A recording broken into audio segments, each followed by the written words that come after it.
Hey. Okay, see if I can get these. Oh, I can't do it. It is what it is. So my apologies for being late this evening. It was not my fault. Every time I tried to go live, it kept saying, it kept telling me that I had to like reset the time, and it was like, oh, you need to start it for try to go live a bit after 7 because I was a little bit late, and it said, right, go live at like 10 past, go live at quarter past, go live at 20 past, and I was like, why won't it just let me go like live now? I don't know what it was doing, but I'm here finally. So you'll have noticed that we've only got 2 things to talk about this week, and it's not because other stuff hasn't happened. I did hope to kind of talk through Virginia's kind of memoirs, but I haven't dived into it enough to have a little look through, and I always like to try and come at things from a slightly different perspective. So we're going to go to 2 things that are kind of like hot in the UK. Excuse me. And then we've had quite a few really long sessions, so I am hoping that actually today will be a slightly sort of shorter session, as I'm only going to be talking about 2 things. But I did start late because the tech wasn't working. So what can we do? So first up, we're going to be talking about oops, my system stopped working. Are facts racist? And then we're going to dive into victims who are fed up of being silenced, and then ways to escape the void. Always like to leave you with something you can do to make you feel awesome. So first up, if you haven't heard, maybe you've been living, I don't know, under a rock somewhere. You may or may not have heard about Sarah Puchin, who is a Reform MP, former Ashfield councillor, who made remarks during a live LBC radio interview a few days ago, talking about advertising representation. And she stated, this is a direct quote, "It drives me mad when I see adverts full of Black people, full of Asian people. I just think, why do they have to do that?" And sadly, she then went on and apologized. I do not believe she should apologize.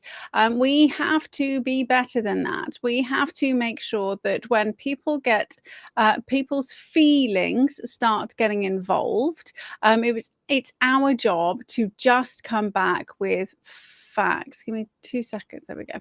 It's our job to come back with facts. So my facts don't give a shit about your feelings. So first up, let's dive into some factually correct bits of information. So first up, a Channel 4 back study from October 2025 found Black people featured in over 50% of UK TV adverts, despite comprising 4% of the population. So the average population, white population in the UK, is around 81%. So in order for adverts to be proportionally representative, if you've got 6 adverts, 4 of those should contain completely white families, just ethnic British, English, Scottish, Welsh, and English, they should be the predominantly represented across all TV and radio based media, because that represents the population. So she had over 1,000 complaints within 24 hours for her statement, and that's her opinion. That is her she's allowed to say that because that's her opinion. So also the Advertising Standards Authority showed 42% of ad characteristics as ethnic minorities versus 14% of census data.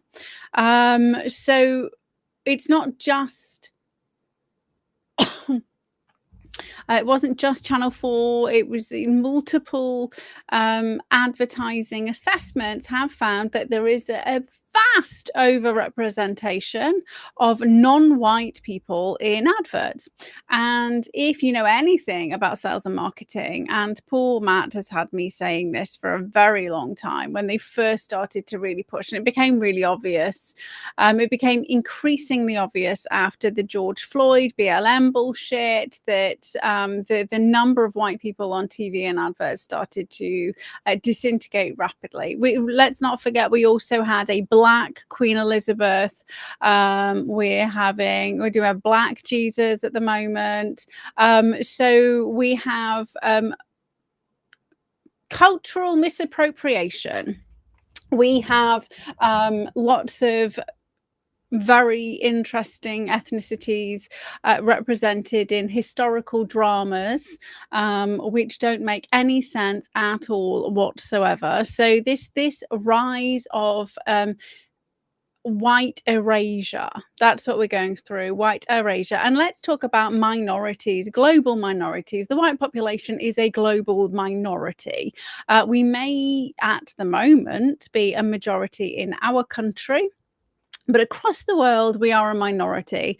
And so I would say to anybody who wants to live in a country which is majority black, or, whether that's, do you want to live in a country which is majority Chinese or majority Japanese or majority Pakistani?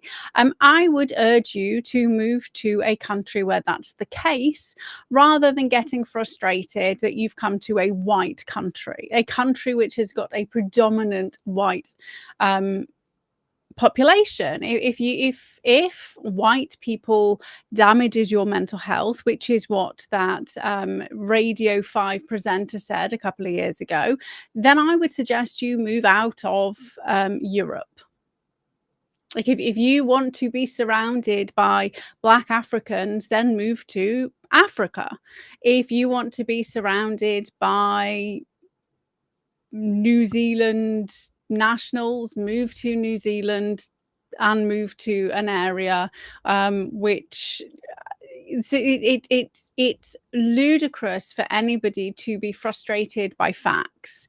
And she was stating an obvious fact, the fact that 80% of the population is white, 81%, according to the latest census data. Therefore, when you see adverts and TV programs which are vastly overrepresented by non-white people, it is going to piss you off.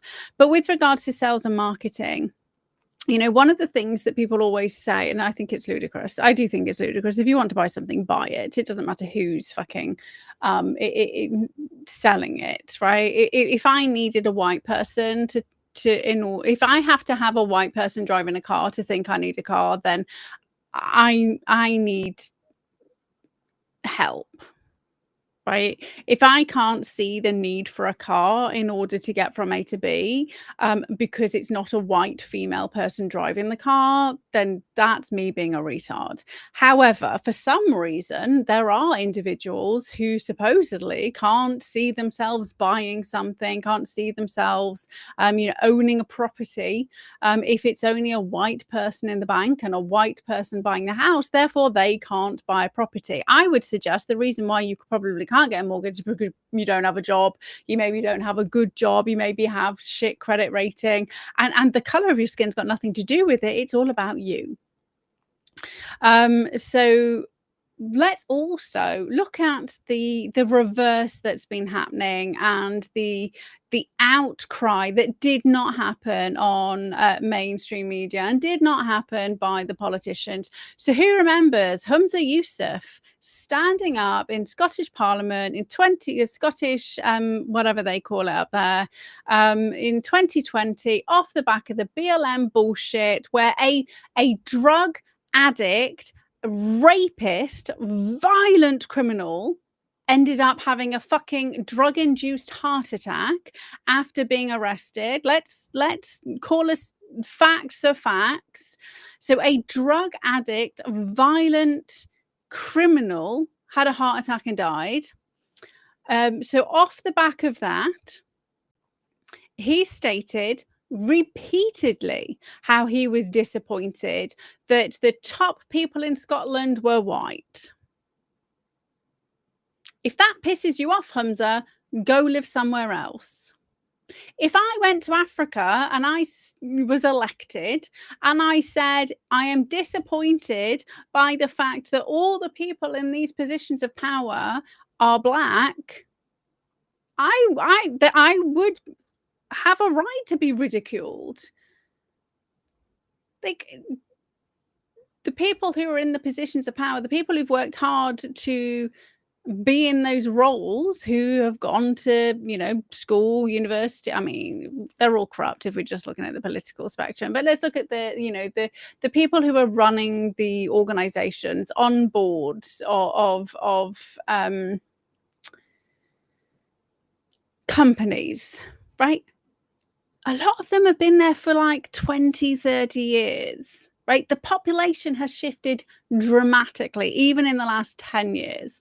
So what people are suggesting, that we import boat jumpers, when they're now fucking citizens. That's what Labour did. They gave them all citizenship, remember, because they couldn't put them up unlawfully, and you had to have it sorted within so many days, and they just kind of like citizened them all. So you want these fucking boat jumpers coming from, Afghanistan, Syria, Iraq, and Iran. Predominantly jihadi-based Muslims who have a very anti-Western rhetoric, and they have poor educational standards, these individuals. Because if they didn't have poor educational standards, they wouldn't be free to be trafficked across the country, right? Let's be honest. If they had high educational standards, they're probably working fucking hard in the roles of if they're all doctors, then there'll be doctors in Afghanistan and Iran.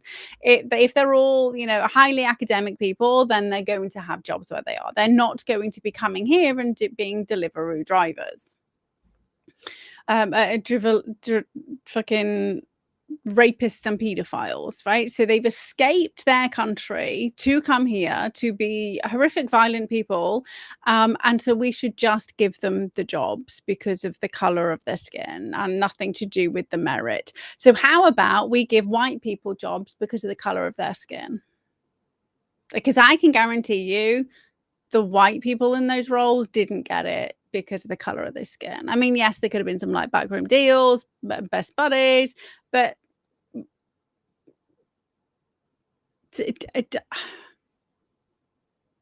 when they die, right? When they die, usually good people get an opportunity to have a go.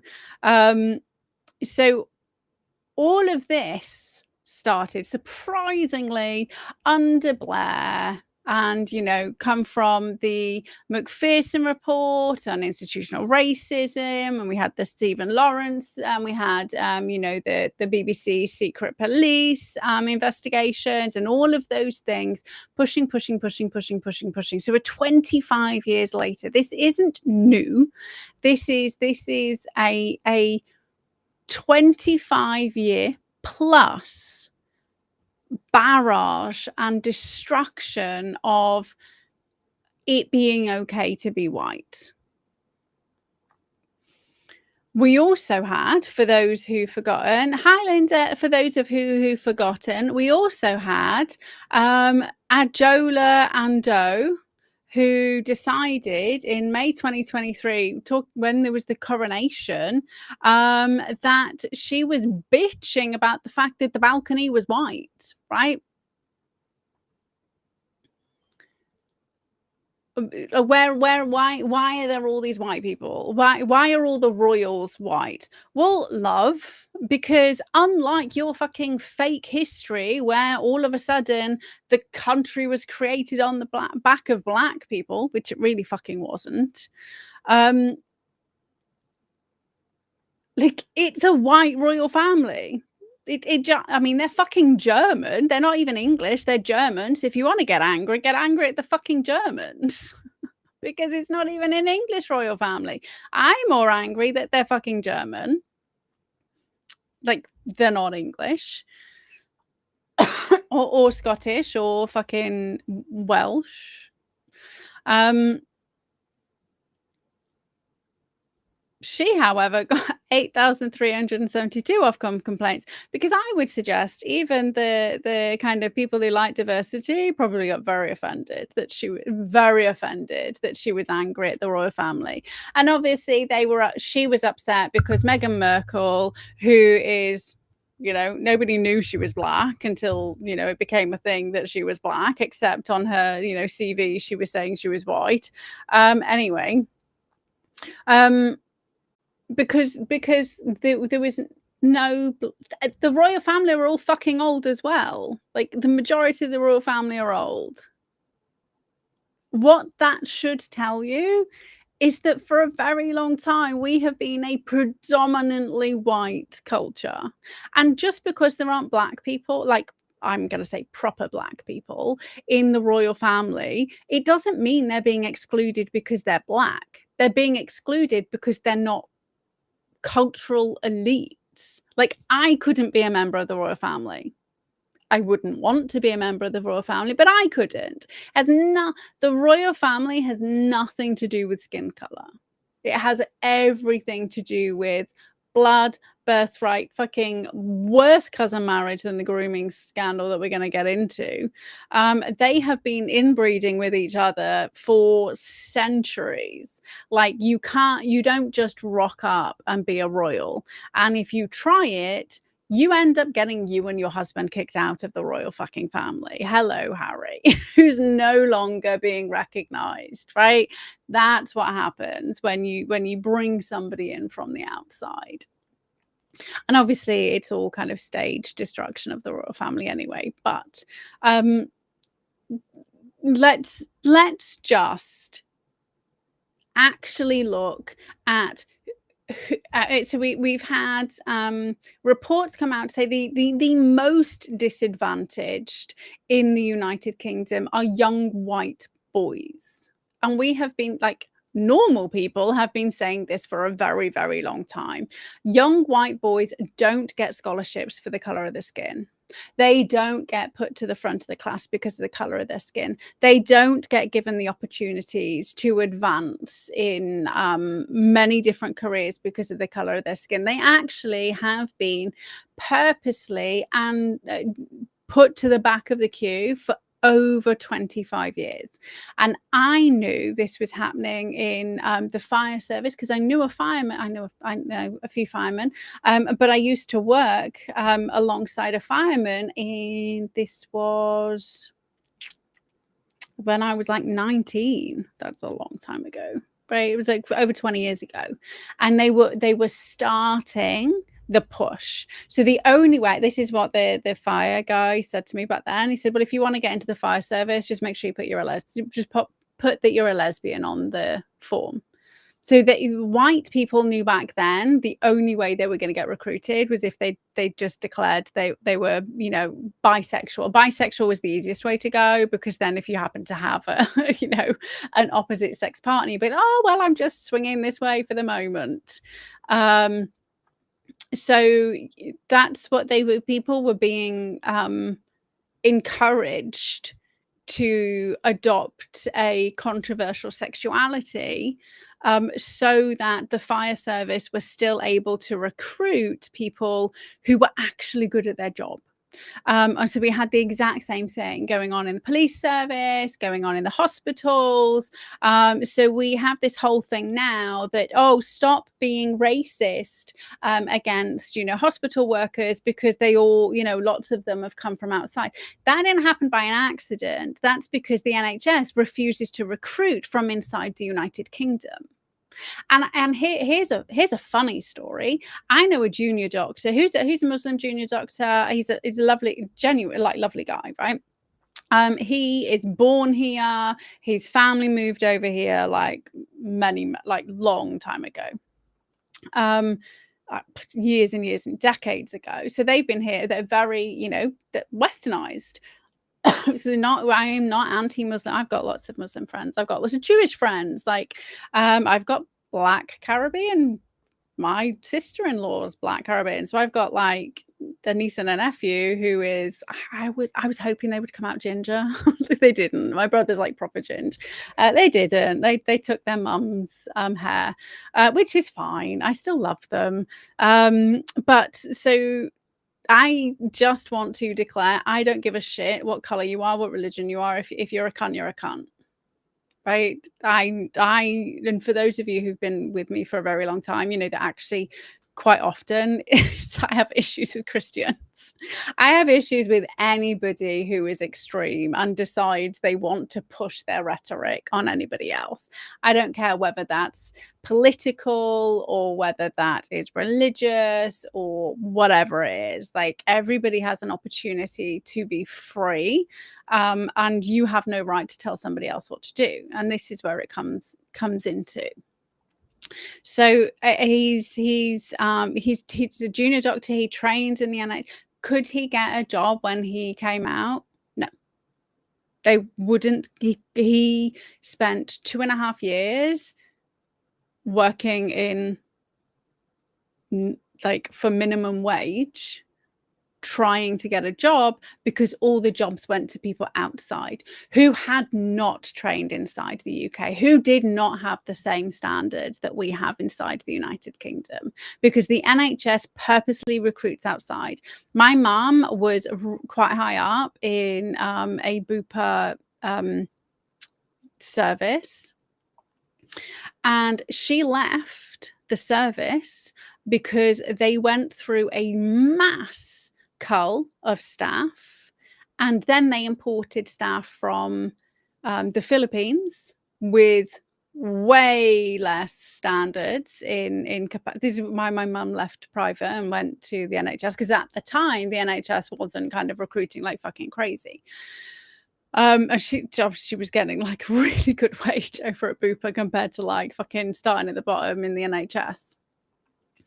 And they didn't only just bring the one poorly trained Filipino nurse over, they brought the entire family over, right? And this is what they did. So they flooded our healthcare, both private and public, with poorly trained individuals, and they pay for their entire families to come over. Like, that's why we are where we are. This is why we have a crisis in the health service. This is, we do not train people inside the United Kingdom, and if they manage to get a fucking job, if they manage to get on, like, and do the qualifications, they can't get a job.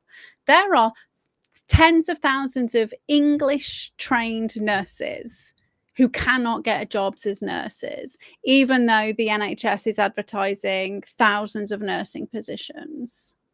They can't get the jobs. And so what the NHS does instead is it hires bank nurses, right? So it pays them 3 times as much. My mum did that too. Like, she was working in the NHS, and then she used to do bank nursing 2-3 times a month, because she'd get 3 times the amount of money, because the NHS had jobs and they wouldn't it's not because there aren't people applying, there just aren't the jobs. So for me personally, when I qualified, when I became, finished my psychology undergrad, I was one of 20,000 people applying for 200 assistance posts, of which there were 5 jobs at the end of those 200 posts. And there are 20,000 every single year coming out of university. And yet there are not enough psychologists to help people. But they manage to randomly find people from other countries to fill these jobs. So they do not allow you to get those jobs, right? But when it comes to public sector workers, they have specifically being anti-white and anti-male white for over 25 years. And so what we see now is a fucking crisis, because those people who were recruited specifically because of their skin color or their sexual orientation were never good enough to take the high-powered management roles. And the people who were in those high-powered management roles have either been killed by the jabs or any of those things, or they've retired, right? My mum's now retired. And the people who are in those roles have no right to be in those roles. They do not have the capacity to comprehend. And one of the things that the public sector do is because it used to be very difficult to sack people. So this is one of the reasons schools, it was a good thing that schools brought in performance-related pay, because then they were able to manage people out. And the civil service hasn't done this yet. This is why the civil service is fucking full of shit people. Is shit people get promoted. They get promoted, they get given better titles, they oversee things, but they have no direct involvement in the day-to-day running. So the number of managers in place in the NHS outstrip the number of people who are working on the front lines, because you have shit people who just get promoted up because you couldn't get rid of them. But all the teachers who went nuts at performance-related pay went nuts because they got shit pay because their performance was shit. Anyway, so public services. So DEI policies have prioritized ethnic minorities via positive action, which is supposedly legal under the Equalities Act. And I do not see how it is. But I would hazard a guess is we just haven't collectively done enough, to sue them. I just assumed back then people couldn't do things that were unlawful. And I just assumed the government couldn't, right? So I didn't ever attempt to, but it's always screamed unlawful. Like positive action is, if you are only recruiting from one pool, whether that's female, which is wrong. I do not agree with that either. Caveat, I don't think women should be in the Marines. I don't think women should be in certain positions for the same reason I don't think men should be in women's sports, right? If men can't, you have to pick a fucking side here, women. Either you believe men and women are biologically equal and therefore should be allowed to do all the same roles that men can, or which, if you agree with that, then women should be competing against them in sport. Like, I don't agree with that. I don't think women should be in.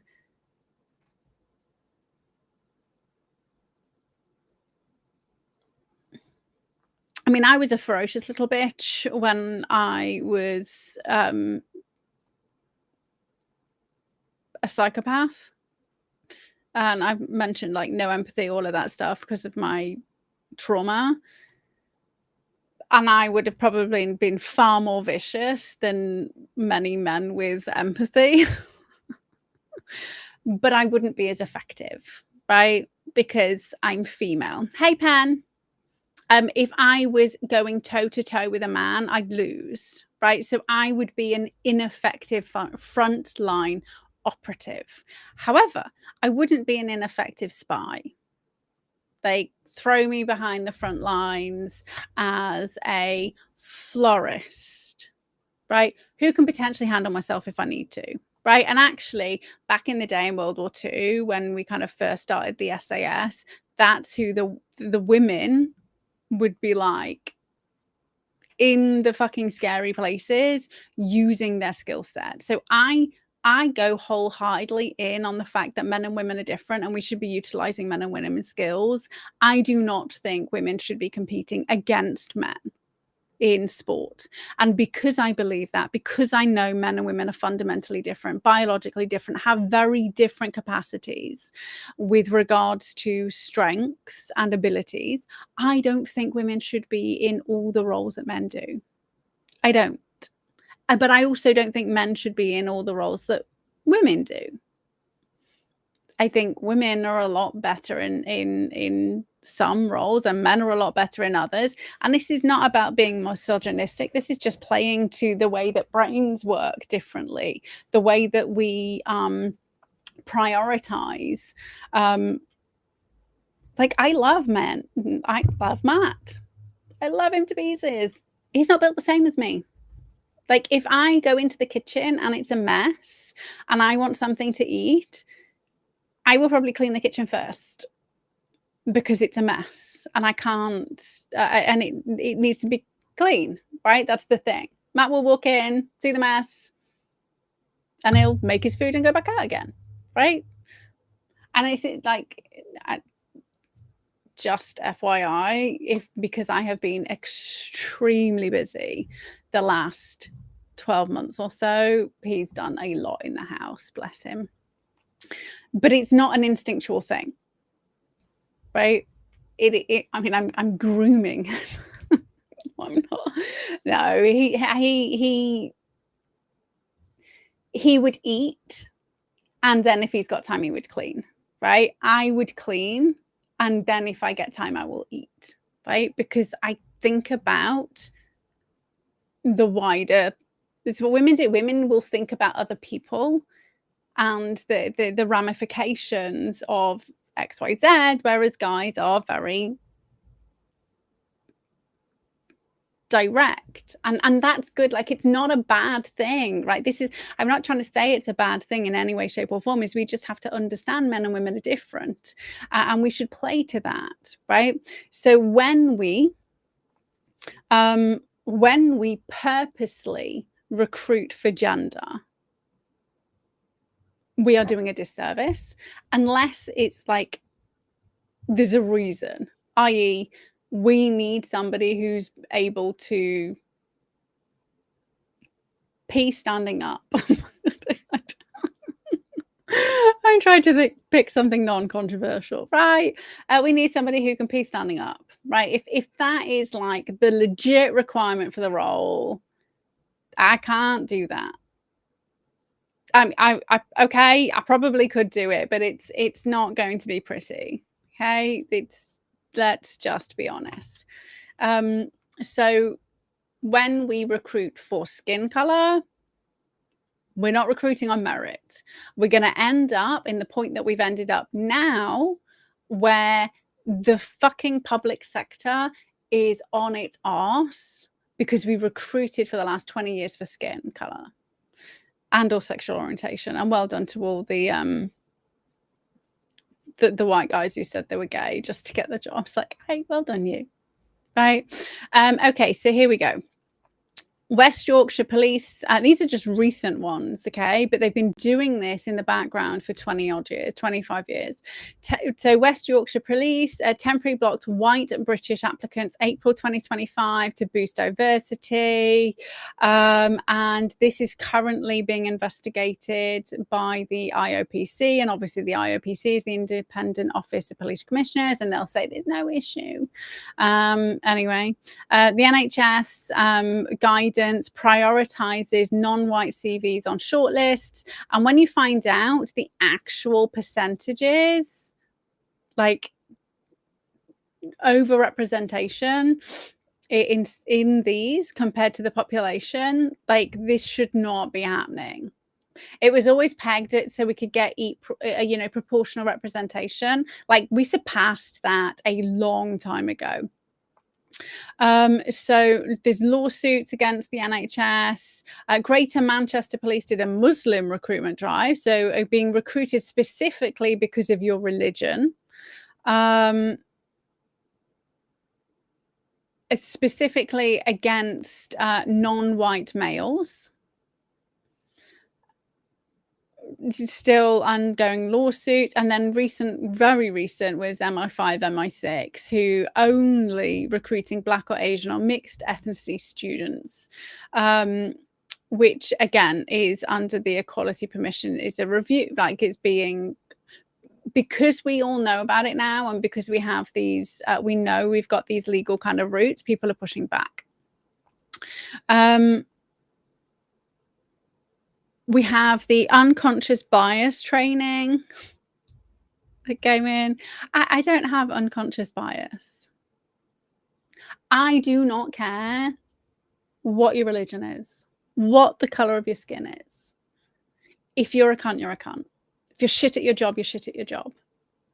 If you can't answer these questions and you can't do the things that are required of you, I do not care who you are. You are not getting the job. And that is the only way it should be.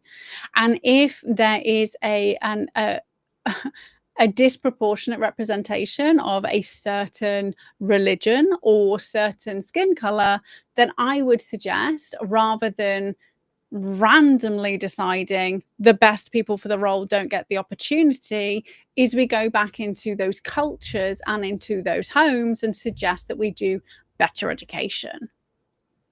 That's it, because let's not forget, we have a Muslim in charge of London. We have a Muslim in charge of the Home Office. We had an Indian in charge of the fucking country. We had Maggie, who was a female running the country in the 80s. It's not like we don't have people from like other cultures doing stuff. So anybody suggesting, and Hamza fucking knobhead. So it's just ludicrous. We are still in this position where people are suggesting that white people are like ruling the roost. Because I'm not allowed to share my opinion. I mean, I don't give a shit. I will share it. But, you know, white people are overrepresented in the number of complaints they get about talking about being white. It's okay to say, I want to behead you because you're white. It's okay to say you deserve to die because you're Christian. It's okay to say you don't deserve to, you know, get a job because you're white. All of those things, beheading, you know, of which there was a knife incident literally 5 minutes from me yesterday with 7 police cars, armed response, the works. And I know that is from an ethnic minority because they haven't labelled the colour of the skin. Okay, so I also kind of investigated, okay, well, that's the proportions. So we're going to get into some proportions. So FTSE 100, it is about proportionally to the population. So we've got 81% directors, 19% minority. FTSE 250, 85 directors, 15% minority. So it's around the same as the population. However, when we get down to gender, right, 51% of the country is female, only 43% of people in charge are female.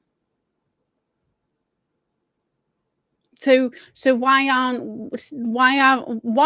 after God knows how many decades of supposedly putting women in power, that hasn't been achieved yet? And here's a really, really bad statistic when it comes to pay, right? Considering we have equal pay, supposedly, women still earn 26% of men's pay. Still. Average pay for directors for women is 250,000. For men, it's just under 1 million.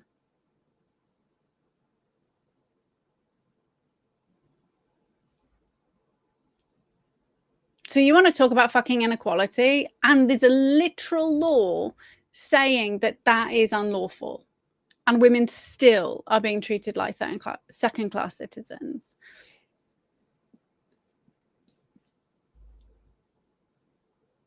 Because it's not Asian women, it's not Black women who are being promoted, it's men, still men, who are being promoted into these roles. The highest paid woman is somebody called Emma Wormsky, who's the GSK CEO, gets 9.5 million. The highest paid man, Sebastian de Montis, is the head of CEO of Endeavour Mining, gets 17.5 million. Women average at 180k and men average at 520,000, with 10% less than the demographics of women appearing on boards overall. So 41% of women are represented on boards compared to 51% in the population. Now, here's the thing. There are lots of women who aren't working because they choose not to, because they choose to be at home with their family. So I'm not surprised there's less women on boards, right? And I again, if they're not the right people for the jobs, they shouldn't be there. However, the ones that are there who are not getting paid to the same rate as the men, that's disgusting, because I can guarantee you all those ethnic minorities are getting the same fucking wage, and they are. I checked into it. They are.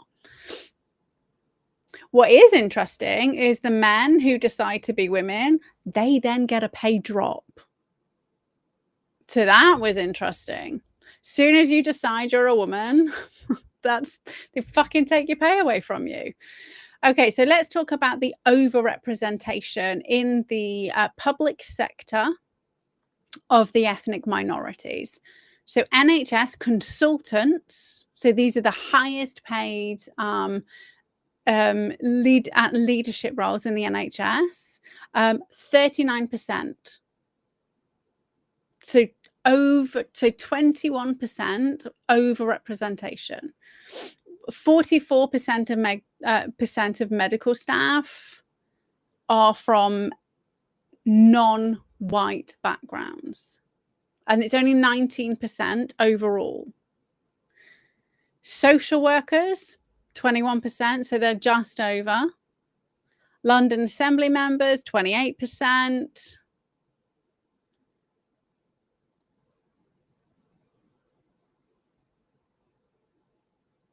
We've got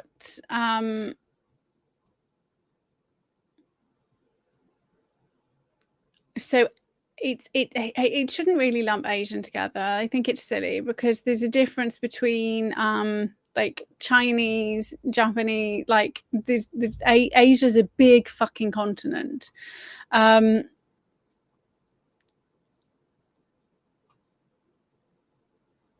But yeah, it did when I was asking about how, I was like, well, how many of these women's roles are actually men?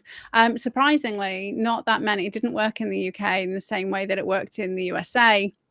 And actually, as soon as men, because we recognize a man believing they're a woman is not somebody you want to have in charge of the company. They are having a mental health crisis and need help.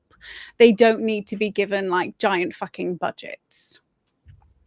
So the fact that women are still getting like 75% less pay for doing the same fucking job is what I think should be the outrage still, especially as there's fucking law brought in with regards to equal pay.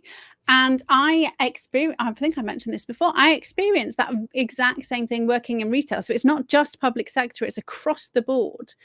So I had been a retail manager for a decade. I also had a degree at this point, right? So it's not, we had different qualifications. I was 8 years older than this boy who literally, it was his first job, genuinely his first job out of university. He was getting £5,000 more than me to do the same role, and he was shit at his job because he had no experience at all whatsoever. And this is why in retail they don't talk about pay, and they don't talk about pay because boys still get paid more in management roles. And I only found out because the deputy manager told me. He said, you need to make sure you ask for a pay increase, and so it matches. I mean, this guy was shit. I mean, he got sacked because he was that shit at his job. But he was getting £5,000 more than me just because he was a boy. I threatened them. I got it on record that the reason he was getting £5,000 more than me was because he was male. But at the time, it was fine to do so. But they're still doing it now, but now it's supposedly unlawful. right? So if you want to talk about the real issue is women are being erased. Like, I don't think there should be 51% of women in the boardrooms. I think that's ludicrous, right? I think it should be whoever's the best position for the role, because it should be the percentage of women who are actually in work. And also lots of women do take time out to be a mum. And then when they go back, they don't necessarily want the job in the boardroom, right? They don't. And so I do believe men tend to have those roles because, again, it goes back to, like, they are driven in a very different way. And it's not a bad thing. Like, you shouldn't be demonizing the fact that men and women are different. But if both people are equally good at their job, then they should be getting paid the same amount of money. And it's about fucking time the NHS stopped recruiting outside of the white population, because they already have almost 50% of NHS staff across the board, from frontline and consultants, are from 19% of the population.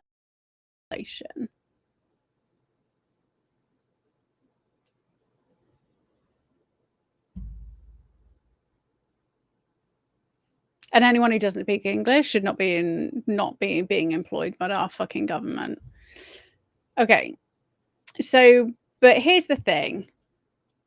If you are going to say something, then fucking stand by it. So I am thoroughly disappointed by Sarah Puchin, because she apologized for her opinion. And she should have come back with facts and said, well, the reason why I said it is because. And she could have maybe got statistics with regards to the NHS, with regards to the police, with regards to the non-stop push and the fact that white young boys are highlighted as the most disadvantaged in the country with opportunity. So there are plenty of statistics that back up what she was saying. And instead of sticking to her fucking guns, she apologized, which means she's got no morals. If you're going to say something, fucking stand by it. Fair enough if you say something and you go, oh, well, actually, I found out afterwards only 12% of the adverts have Black and Asian people in. Maybe I'm just watching the channel where they're overrepresented. Right? If you find out something that completely contradicts your thought patterns, then of course come back and apologize. But just to apologize to appease the mob, then you've got no fucking backbone and you do not deserve to be an MP. Because she's supposed to be representing the population, of which 81% are being ignored, abused. We don't need people with no fucking backbone in Parliament. So I for anybody who's in her constituency, I would be asking her to resign. She should have come back with facts. You double down if you're in the right. And you fucking just tell people to get to fuck, right? I don't give a shit that you don't like my opinion. You've got your own opinion. I might not like it. Don't listen. That's fine. I don't agree with the MPs in Parliament who are only in Parliament to push Gaza. Right? I think they should be in Parliament pushing British staff. I mean, I think that's worse. And is everybody started to notice how people are talking about the rise of the Green Party now? Remember we did that? Like, people have finally... Oh, and actually they're talking about China. The mainstream media are talking about China and the billions that are being funneled in. How weird. Fucking annoying. Anyway, okay, so if somebody kind of gets offended throw facts at them. Now they don't care. Your facts will never change their mind, ever. It doesn't work like that. It doesn't matter, because you are basing your opinion on fact and not feelings. If they can't get over that, that's their problem. It's not your problem. Your facts are facts. We have to start doing evidence-based everything. Like, I don't care that you did by my facts. That does not change the facts. That at the moment, between 44 and 50% of all the adverts on TV have Asian or have Black or minority ethnic people in them, when the population is 81% white. That's disproportionate. It just is. But this is why everybody's turning off shitty TV, isn't it? So, okay, so now we're going to move on to something else where people seem to get offended when you start spouting facts. So we're going to be talking about the grooming gang inquiry scandal and the fallout and everybody leaving. But obviously we're actually going to be diving into the chairs rather than and all of that shit, because we never really looked at it before, and we're obviously chairless at the moment, so we're chairless at the moment. So this is gonna, once they kind of start doing new ones, we'll start doing some digging. But just to catch us up with the reason why we are chairless, right? Because everybody's focused on the fact that the girls have quit, which is important. There's 5 girls who've quit. And then they're mentioning, and the chairs have resigned, but nobody's kind of saying, well, but why did those chairs resign? Why did the girls quit with relation to the chairs, not just shitty Jess Phillips? But we will kind of cover it again from a different angle. So if you haven't caught up yet, the National Inquiry into Grooming Gangs, officially called the Independent Inquiry into Group-Based Child Sexual Exploitation and Abuse, covering England and Wales. Specifically group-based, right? So it's literally called that in the title, which is one of the things that's pissed people off. So obviously it was done after they'd already voted, no, we're not going to do it in January. And obviously Elon got involved, good old Elon. And then it became a far-right thing. We had all of that fucking bullshit rhetoric, right? So Safeguarding Minister Jess Phillips is in charge of it, aimed to addressing grooming gang scandals, historical failures. And that's why it was set up, right? It was specifically pushed to focus on the grooming gang scandals and the organized sexual exploitation of majoritively white girls by groups with a majoritively Pakistani heritage. Focusing on cover-ups by police and social services. It was promised as a statutory and survivor-led. However, obviously, we've just gone through being descended into chaos, dubbed as toxic, and has delayed the start to at least 2026. And let's just segue into the timeline I mentioned with regards to 2026. The spark with the Civil War. We've got summer 2026, right? So do you see how the delay is actually linking up with the timeline, right? So October the 20th, survivors began resigning en masse, accusing the Home Office under Phillips' oversight. So Mahmood's in charge of the Home Office, who is a Birmingham MP, who has got Mirpur Pakistani heritage and origin, right? Mirpur being the specific region of Pakistan where this is prevalent, that's facts. Let's do facts here. Under Phillips, who's also a Birmingham MP, and we'll talk about Birmingham, and obviously Birmingham is going to be the spark. So this is linked. So panel members were ignored on key decisions, like appointing a trauma-informed chair with no ties to police or social services. That's specifically what the survivors asked for. Officials kept pushing to broaden it to all group-based sexual exploitation and abuse. So survivors who quit: Fiona Goddard, who was abused in Bradford, part of the Rotherham scandal; Eliane Reynolds, Rochdale survivor; Elizabeth, which is a pseudonym; general grooming victim. Interesting. She said they refusing to kind of examine ethnicity and religion. Jessica, also a pseudonym, West Yorkshire survivor, told GB News that the panel was manipulated and survivors were disrespected. So 4 out of 9 resigned. 5 supposedly said they'd stay on if Phillips remained. So the 4 said Phillips needs to go. They have now, since PMQs on the 22nd, so last Wednesday,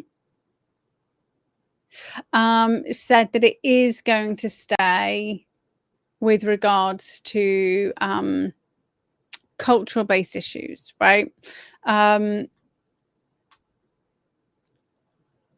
The scandal ties all into broader 2025 backlash post-rights, with victims groups like the NCA-CEOP estimating there's 19,000 plus cases. And obviously, there's going to be. So again, remember, this is the catch-22. Either there's a whitewash, and then we have a pretend white person-led Tommy Robinson style riot, targeting a Muslim-based attack, right? Attack on a Muslim base, right? That's one potential spark. Or they start deporting people, and then there's just fucking non-stop riots, like from the other side, with beheadings and all of that shit that they've been doing for hundreds of years, right? So the chairs, right? So we had 2 chairs. The first one was Annie Hudson, and we're going to talk about her. And then the second was Jim Gamble. So we'll also talk about him. So bearing in mind, they wanted non-police, non-social services tie. The 2 proposed chairs, one was social services, one was police, right? So straight up, they just did not give a shit what the survivors wanted. And actually now people are calling for outside the UK. It doesn't matter whether they're inside the UK or outside the UK. The only way they will get to chair this thing is if they're involved, right? It has to be a cover-up. They always are. Right? They will drive the narrative. So the first woman, Annie, was involved in Lambeth Children's Services.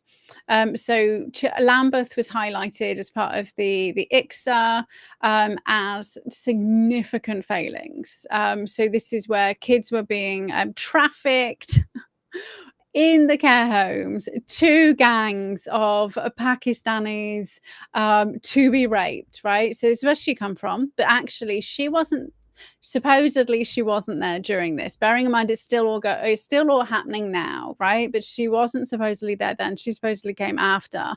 However, so she was the director of Bristol before. Supposedly she was responsible for like turning it around a little bit. She was involved, so Lambeth employed known child abusers, so they already knew they were abusing children and they employed them. They did was responsible for involved in witness intimidation, refused to disclose staff by ICSA as well. 35 abusers were identified across the care homes with suspicions of a paedophile ring. So they knew that was kind of going on. Even while she was there, people believed that was going on. And it didn't come out until they forced it. So she was involved in still trying to kind of keep it quiet. So there were 700 children abused in the care homes 1960s to 1990s. Remember, ICSA only looked at the case, like the previous, and it cherry picked where it looked at. So then Annie can come out, I wasn't there then. She is a social worker, 40 years in child protection. She went to the University of Bristol. She was the director of children and young people's services.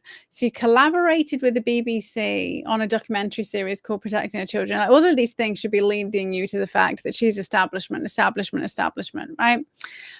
She also ended up being the chief executive of the College of Social Work 2013 to 2015. Leading professional development amid the government cuts. She was the strategic director of children's services from 2015 to 2020.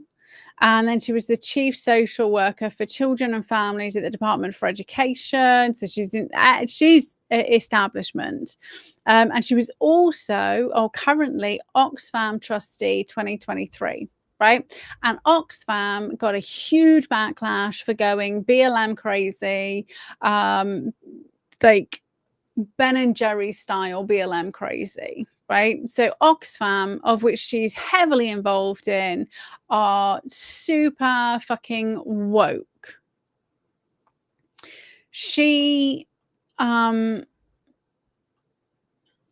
we go. So with Bristol, there's been no kind of Bristol grooming gang, which makes you question what's going on, considering Bristol is it's a port. And remember, I went to Bristol during the second ever kind of like anti-lockdown COVID protest. So the first ever was in London, and the second was the day after in Bristol. So I went to the Bristol one and I watched the fucking trying to start the fucking riot and shit, supposedly by the people who were running it, right? We also had BLM. They pulled down Coulson statue. They've renamed streets. They've completely whitewashed history and made it like black centric. But so here's Bristol. So Bristol doesn't have a grooming gang, supposedly. It is. Here we go. So the universities are MI5, MI6 recruitment grounds since the Cold War. So Alan Turing came from there. Give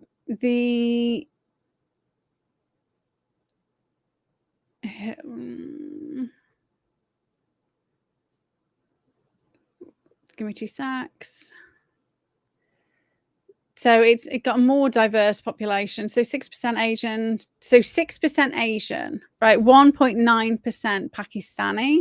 So there is still a Pakistani population. There's a Somali population, and there was a Somali grooming gang that happened in Bristol under her watch. So that happened. Let me go to the Somali grooming gang.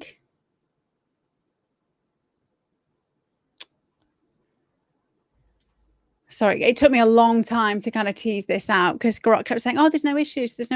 Oh, and on the previous thing, he called me a cis woman, and I got very angry with him. I said, there's no such thing as a cis woman. You're a woman or you're a man pretending to be a woman. Grok apologized. I was like, don't you fucking dare. It took me a really long time to get to the bottom of any kind of Bristol grooming gang. So when Annie Hudson was the director of the Children and Young People Services at Bristol County Council, the Somali-linked grooming gang was actively exploiting girls, specifically from 2011 to 2013. And when she left 2013, she went to be the head of the social services executive. So she went to be the chief executive of the College of Social Work. So she went from a council with a Somali grooming gang. And during the investigation, so after the arrest, during the trials, she was given a job leading professional development of social work, right? So she was in charge of looking after those young people, and she was promoted to being in charge of what's going on across the country. Because it will be so if you are a social worker, you will have to have qualifications, which will be governed by the Royal College of the College of Social Workers, right? So the same as the doctors are under the GMC and the nurses are under the RMC. So this is the governing body. So she went and got that role. So the scandals involve two groups of men, all Somali origin. And so the Somali population is 1.9%. The Pakistani population is also 1.9%. So the fact that there isn't an identified Pakistani grooming gang doesn't mean it's not there, right? Because the population is the same size. They systematically groomed, raped, and prostituted vulnerable teenage girls, many in local authority care. So directly under her responsibilities, children were groomed and abused. So they didn't blame her. She was responsible. She should not have got the job, the promotion, being fucking given that job inside the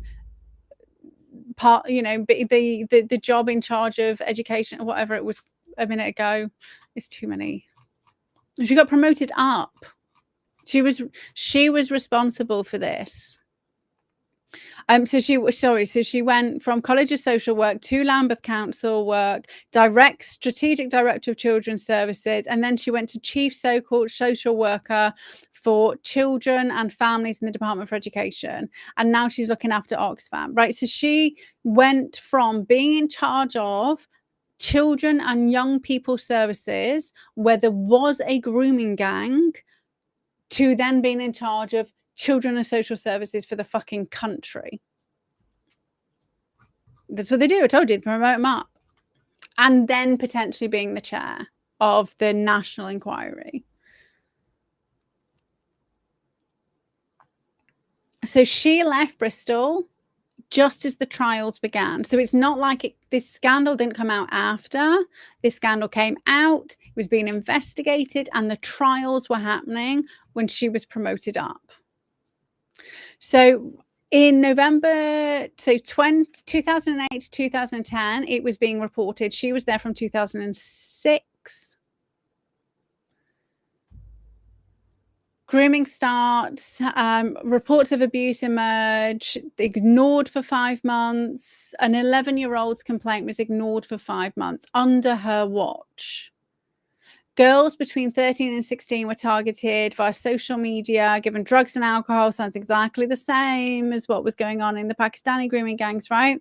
Coerced with claims that it's Somali culture, Somali tradition, to share girlfriends. They were trafficked to hotels such as Premier Inn, parks, flats. One 16-year-old was placed in unsupervised supported housing in a high crime area who was quickly exploited for sex. 2013, peak abuse early probes. 9 girls were abused by 13 men. Incidents included 13-year-old raped 4 times by 3 men, 14-year-old raped while visiting her sister, trafficked to sex parties. Operation Brook was launched in May, and the first trial in July convicted 6 men. So while these people were being convicted, she was being promoted up. They were convicted and found guilty of rape, child prostitution, and trafficking. So very interesting, they were done for trafficking. Remember what happened in Telford is they weren't allowed to use the trafficking laws. So it was brought up in the ICSA serious case review, and at that time she was then at Lambeth. So it's not like it's just appeared. Like they haven't. I didn't just discover this. Well, I mean, I just looked into it, but this isn't like, oh, wait a minute, we've just found this Somali gang now. Like after the fact, this is known information. If anybody had thought to look. So the two closely knit groups from Bristol's Somali community, which is about 10,000 strong, included drug dealers, well-educated prospects with nicknames like Left Back, Sniper, and Trigger.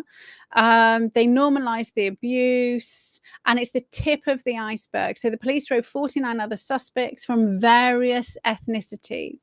Right, so the various ethnicities. Remember, we've got 1.9% Pakistani heritage, so that's about 10,000. If the Somali community is around 10,000 at the same percentage. So how come those Pakistani guys haven't been arrested yet? So you see how quickly that Somali gang was dealt with, bearing in mind they probed 49 other suspects and 20 Somali guys were arrested. So social services dismissed, again, this is what she was in charge of. Social services dismissed parent concerns. One mum reported 2 rapes, was told her daughter made lifestyle choices. This is the same shit that's happened across the board. So her department was rated good via Ofsted. And grooming wasn't flagged as a priority. So what right would she have to be in charge of the fucking grooming gang when she was in charge of children's services, when there was children being fucking groomed and arrested and charged, and it's not like it came out later?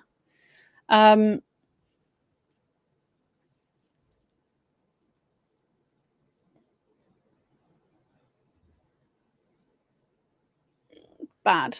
Okay, so Jim Gamble, remember, so they didn't want anybody to do with social services, though that was her, or anybody to do with who's like been involved in some kind of cover up with regards to grooming gangs, right? Which is clearly her. And then we got Jim Gamble, who was a police officer. So we had, so they were the two that they were given, both things that they didn't want.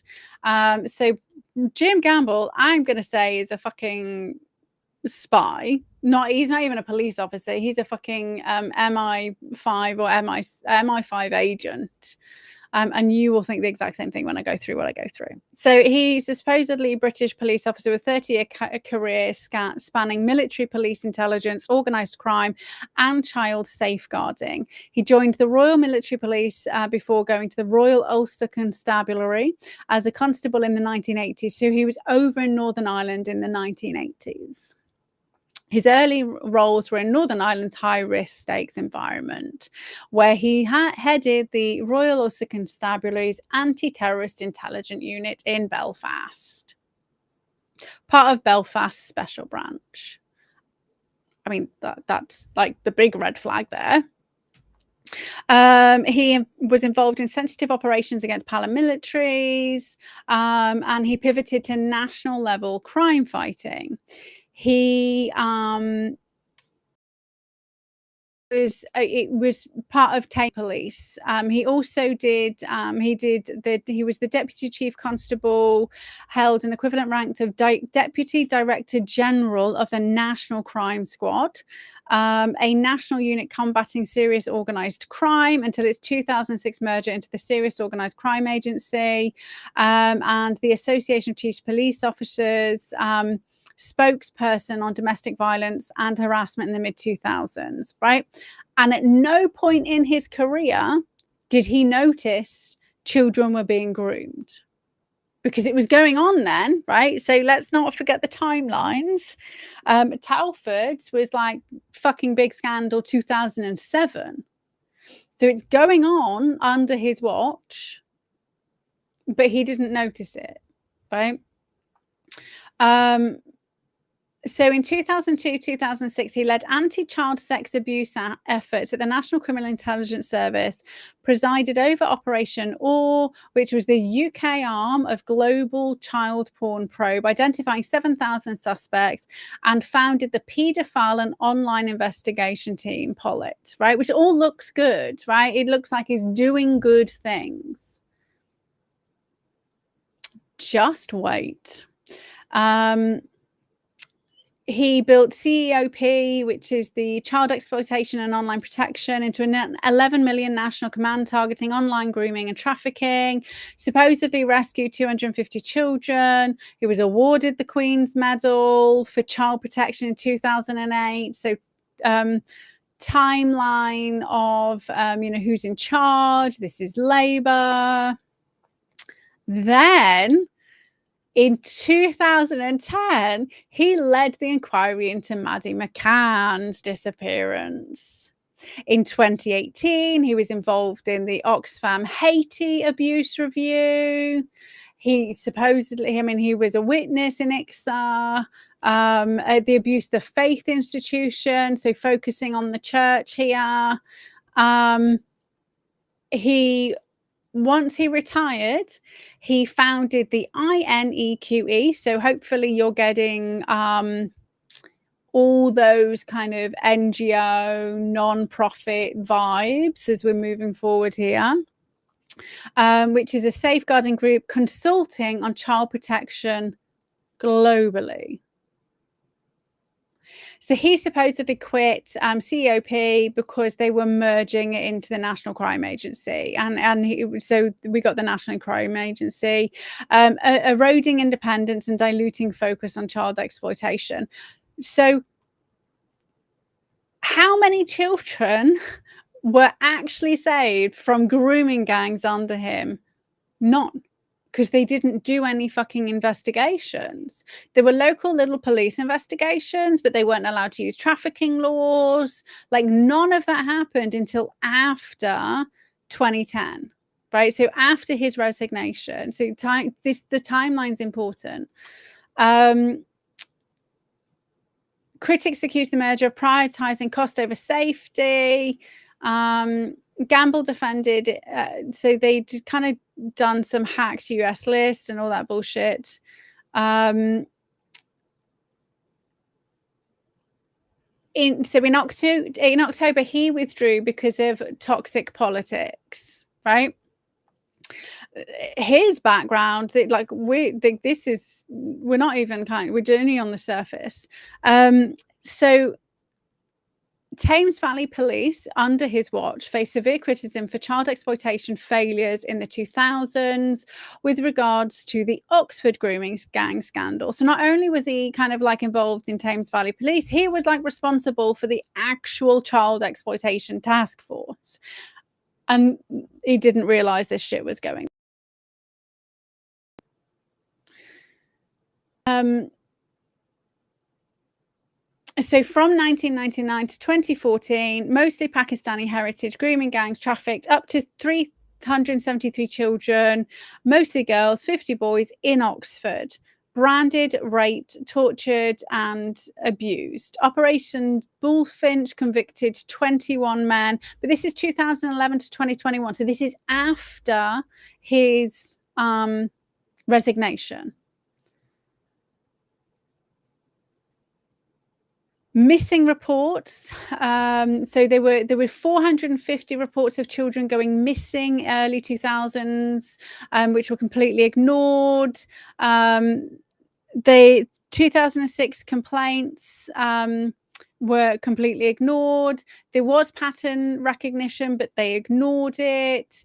Girls in care, 11 to 50. So the same fucking thing that was going on. And remember, he was in charge of the national thing as well. So there's the patterns of behavior going on, and people are saying. So one of the things that we always get told is, people didn't realize it was happening because there were localized investigations. Well, this guy who was about to fucking chair it was in charge of the countrywide task force. So they were trafficked to sex parties. One 12-year-old girl endured 6+ years of torture sex. Social workers knew, did nothing, right? So it's the same thing that was going on. Officers didn't believe victims, pretended the ethnicity shit wasn't there. A 2011 data analysis by DCI Simon Morton connected the dots. So why didn't he connect the dots when he was in charge? So I was like, wait a minute, he was what? So that was the original bit of kind of digging, and then I was like, well, he's obviously a spook. 100% special branch. What's it? Belfast, 1980s, rising really fucking quickly. Heading the National Crime Squad Paedophile and Online Investigation Team, founding CEOP.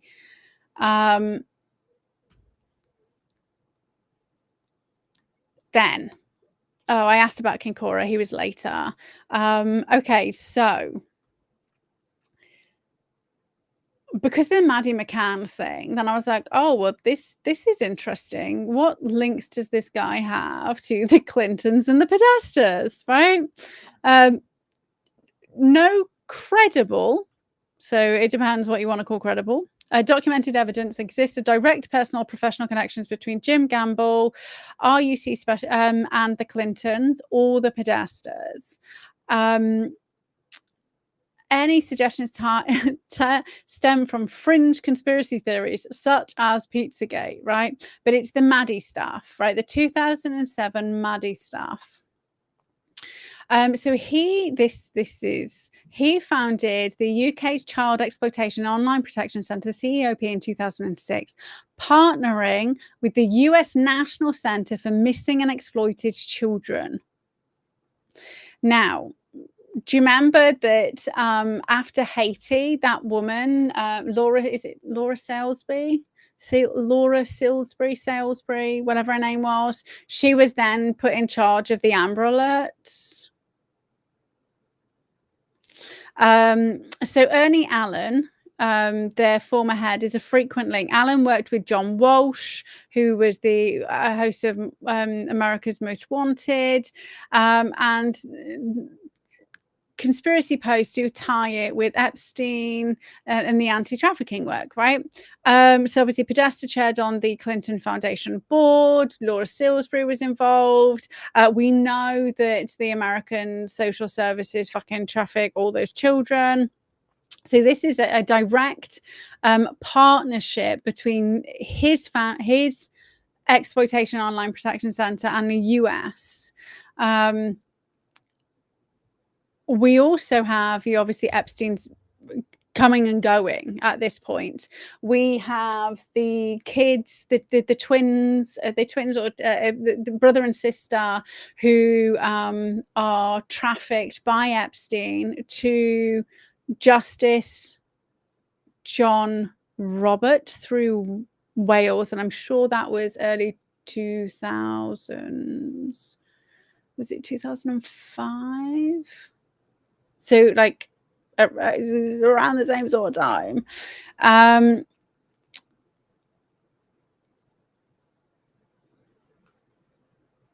So he was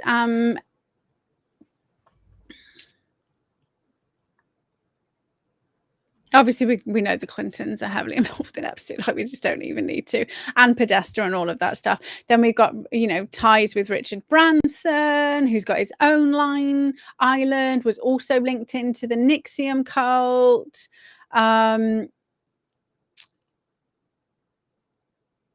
There's a post mentioning, obviously we know potentially the Podestas were involved in the Podestas, and Ghislaine were drawn, right? So people they did the sketches of who they saw, and there was images of Ghislaine Maxwell and the Podestas around Maddie. We know that mum and dad were involved in doing very disgusting things, because there's the two people who went there with them who were horrified at the way that they were talking about young girls and children, and told the police that, and that was ignored and buried and covered up and only surfaced recently, right? So we know that they were involved in abusing children and drugging their own children so they could go to party and abuse. And if you it's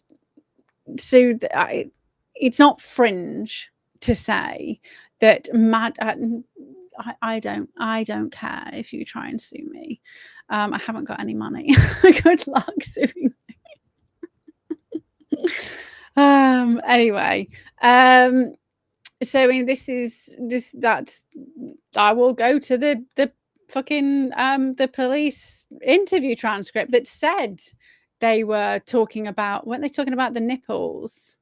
It was very disgusting what they were saying they were talking about.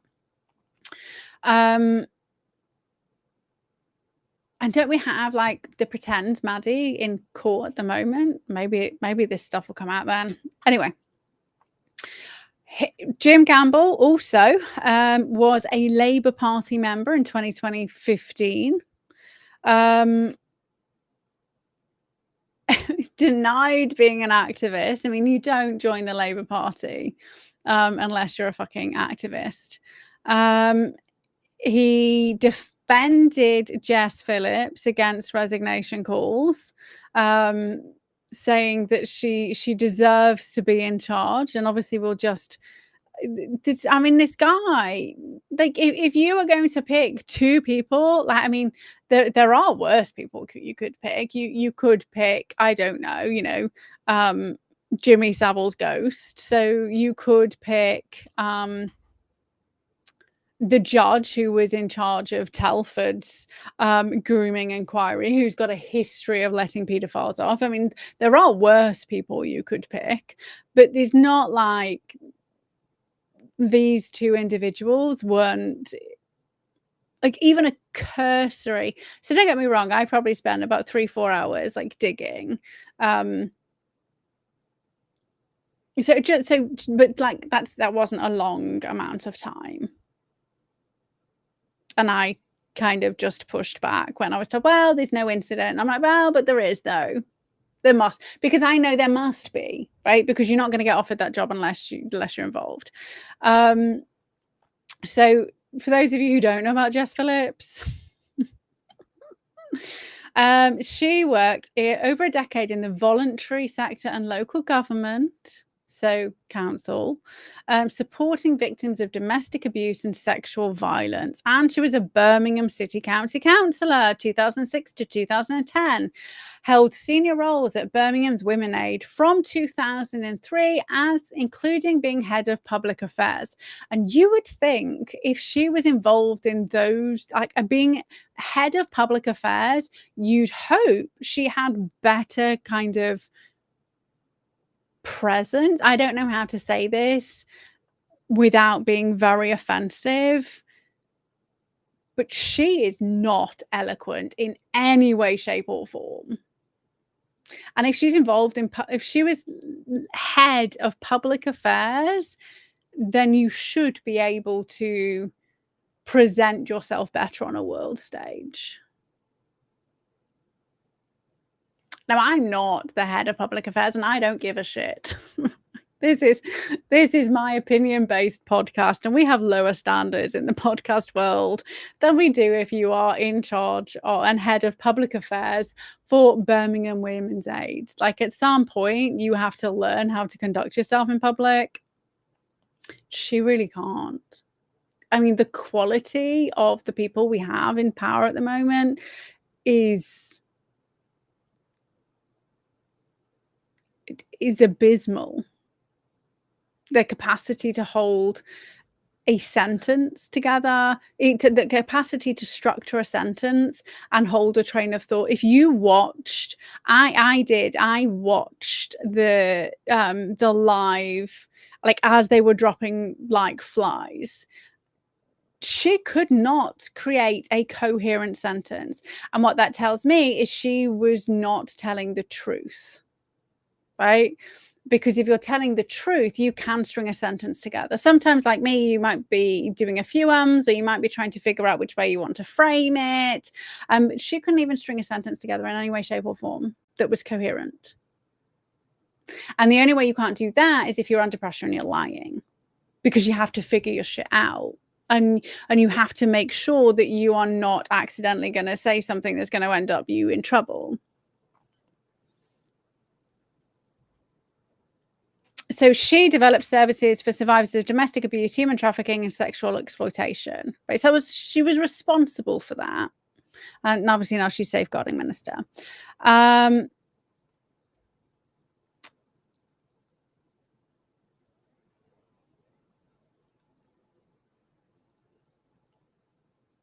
She, in 2015, right, at a University of Birmingham on campus, the National Union of Students arranged a speech, right? And so about campus sexual violence, right? So women being abused by men on campus. That's what she was there to talk about, considering she was like this, champion of women. And there were young women, some are 16 to 17, from local sixth form colleges, accused her of not prioritizing student-led solutions to rape and harassment. And she bit back, saying, I'm not going to stand here as a member of parliament and listen to a load of 16-year-olds talking about rape. So she did not give a shit what those victims were saying. And then obviously she had to apologize. I obviously didn't mean that their opinions weren't valid, but I know more because I've been doing this job. So I know more than the women who are being abused and raped and victimized, right? That's what she's saying. The reason why I'm such an effective psychologist, especially when I'm talking to people who've been sexually abused, psychologically abused, and physically abused, is because I've been in that situation, right? I would not be able to say to... I've worked with some people in the military, right? And the things that they've told me are horrific. And actually, some of it's on par with the stuff that my clients who've been on the receiving end of SRA have mentioned. But I understand that more because the situation's relatable. Okay, so I didn't go through that kind of extreme, right? So, but the situation's relatable with me being a young child, etc. Right? And I'm not going to mention what they've told me because that's just this confidentiality, and I wouldn't want to give you all nightmares, right?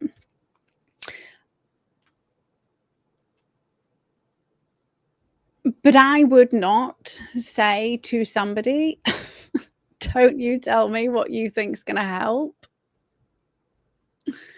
Like I wasn't in the military. I don't know what your day-to-day was like.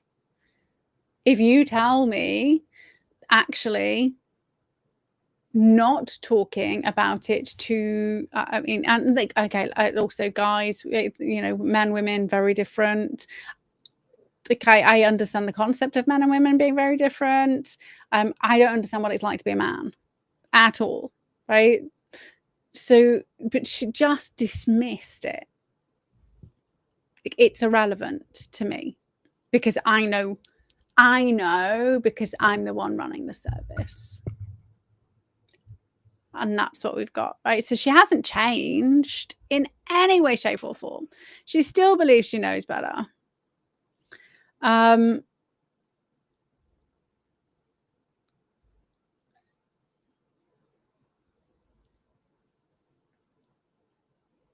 So she's been accused of betrayal, gaslighting, contradicting their statements, saying that they were consulted when they weren't. Supposedly 5 other survivors have supported her, but those will be...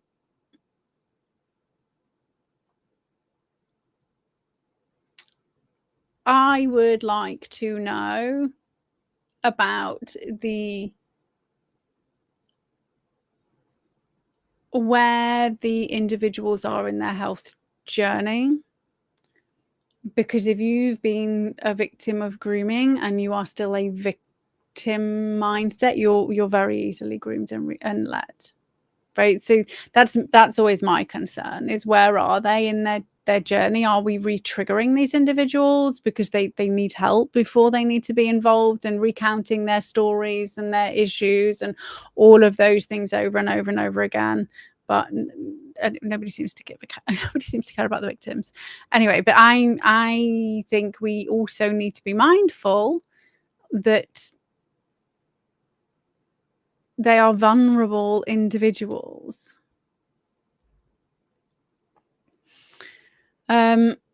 So Phillips has said we're focusing on one type of exploitation ignores the others, right? So this is what she's going on and on and on about, and this is what the left are going on and on and on and on about. But 81% of children who are abused by their families, and they happen to be white. Great. Nobody's talking about incest.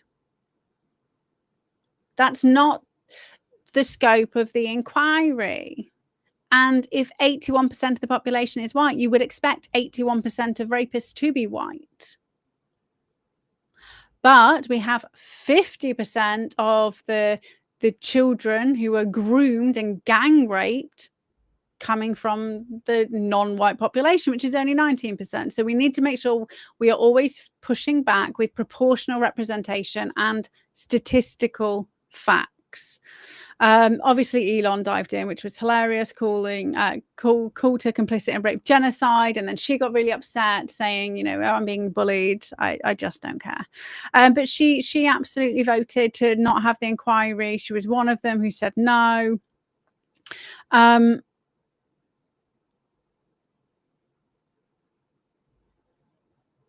So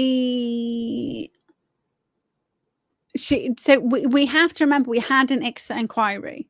ICSA looked into child sexual exploitation, and it looked at all of the different types, right? So it looked into the church, it looked into all of it. This is specific. And that was the point of the J report. That was the point of the report we just had, saying you need to deal with this specific fucking cover-up.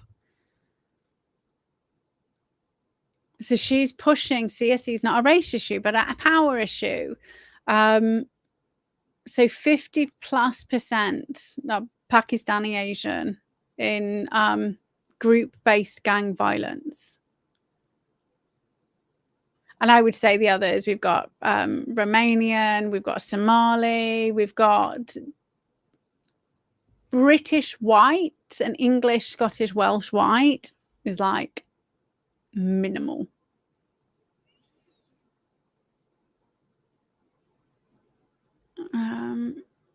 Yes, Pakistani men, 7% of the UK population, 30% plus in the gang convictions, and they're the only ones that they've been convicted in, right? So it's not paying attention to all the ones where they were ignored. Familial or online might be white, fine, or they, 70% are white, fine. Nobody's disputing that. Those dads raping their children should also be arrested and put in prison. Like nobody is saying they shouldn't. What we're saying is to focus on all child abuse is what we've just done. And they ignored the kind of gang rape stuff, right? So they did, I think they kind of investigated it for like half a day. They purposely looked at towns that did not have any issues, ignored it all again, right? So here's some stats. Group-based grooming gangs, so the organised model in Rotherham, Rochdale, Telford, etc., is stark. Louise Casey's audit found disproportionate involvement of Asian, mostly Pakistani heritage men in 3 of 15 sampled councils. And she only did like a teeny tiny review. She wasn't given lots of information. She wasn't given lots of money, and she wasn't given like a huge opportunity to investigate anything properly. 50+% of sampled gang cases featuring South Asian perpetrators versus their 79% population share. Victims were overwhelmingly white girls, so 90% in those cases per Home Office 2023 analysis, highlighting the targeted power dynamic, but ethnicity patterns demand scrutiny without fear of racism labels. As Casey called out, the culture of ignorance enabling it. Mirpur specifically, so many convicted gang members, so Rotherham's 1997 to 2013 rings trace roots to Mirpur, with reports noting kinship networks and cultural attitudes, for example, viewing white girls as easy targets.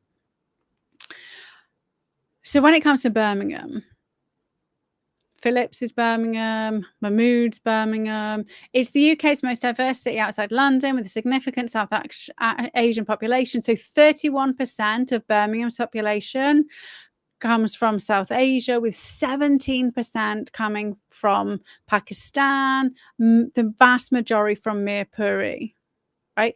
And there isn't a Birmingham grooming gang. Remember, I mentioned this when we were talking about what's going to be the spark, that there isn't a recognised Birmingham grooming gang. It has documented grooming gang based cases. It had that report that they completely ignored, but there hasn't. It was like 100 people they identified, didn't they? Potentially 100 victims. And when we did the comparison against Telford, there should be tens of thousands of victims. We also know that girls from outside Birmingham were trafficked into Birmingham and abused heavily in Birmingham, which shows you that's where a huge proportion of the fucking organized network is. They are targeting, taxi, schools, and online. So exact same stuff. So the 2014 council audit identified 132 children at risk. Potentially up to 500 are being moved between towns and hotels, 13 to 17-year-olds. But there's been no mass arrest, nothing, right? So we have the person in charge of the Home Office, in charge of the police, coming from Birmingham. We have the person in charge of the grooming gang inquiry, also coming from Birmingham. It's going to be the whitewash, and they're going to do the fake Muslim thing. That's if I was betting, I mean, could you bet on that? I mean, is that moral? I don't know. We have so Birmingham was a destination for around 20% of the trafficking happening. So it's happening inside Birmingham, and girls are being trafficked into Birmingham from other towns and cities to be abused. Girls inside Birmingham are being abused, but there's no mass arrests. So the Oxford victims endured torture sex sessions in Birmingham per the CPS files.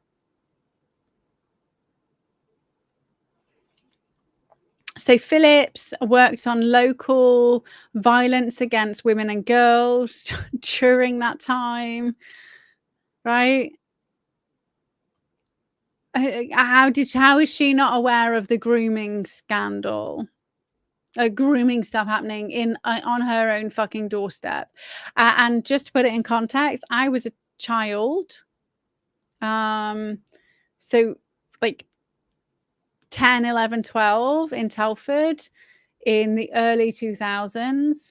And I knew it was going on in the early 2000s. So there is no way that she grew up in Birmingham without knowing this shit was going on. And there's no way Mahmood didn't know, because will be her relatives who are involved in it. Allegedly. Maybe. I don't know. I don't want to get assassinated. But as a child, I knew, right, that this was happening. And one of my friends, as an adult, I now know that one of my friends, I mean, at the time, we're all like, what are you doing with this guy who is, like, she was 12, 13. He was Pakistani, and he was 19, and he got her pregnant. Like, Telford had like the highest rate for child pregnancy, like in Europe, and he got her pregnant. So obviously she ended up leaving school, and obviously now you're like, oh, and she did. I mean, so she invited me to go to the parties, and thankfully I grew up in a home where I wasn't allowed. It was that, like, I escaped, like, I was lucky. I also know that, so when I was working in the, so it was the chip shop just down the road, right, which is where they were trafficking girls in and out of. And I also knew that social services wasn't looking after the kids in care because, so like when I was 18 and working in the, off license, the lady who owned the off license, she used to kind of look after the kids in care when they would go missing. She would go and get them from these rape dens. I mean, she was fucking badass. And while I was on shift, one of the Pakistani gangs threw fireworks through the letterbox. Right. So she was like targeted because she used to go and get the kids who were being trafficked take them back to the care homes, was always on the phone to social services demanding stuff be done, and to the police. So at 18, I knew it was going on and being ignored. So it makes me chuckle when people say, like, somebody said that on Twitter to me the other day, oh my God, like, you talking about it now. And I was like, oh, love.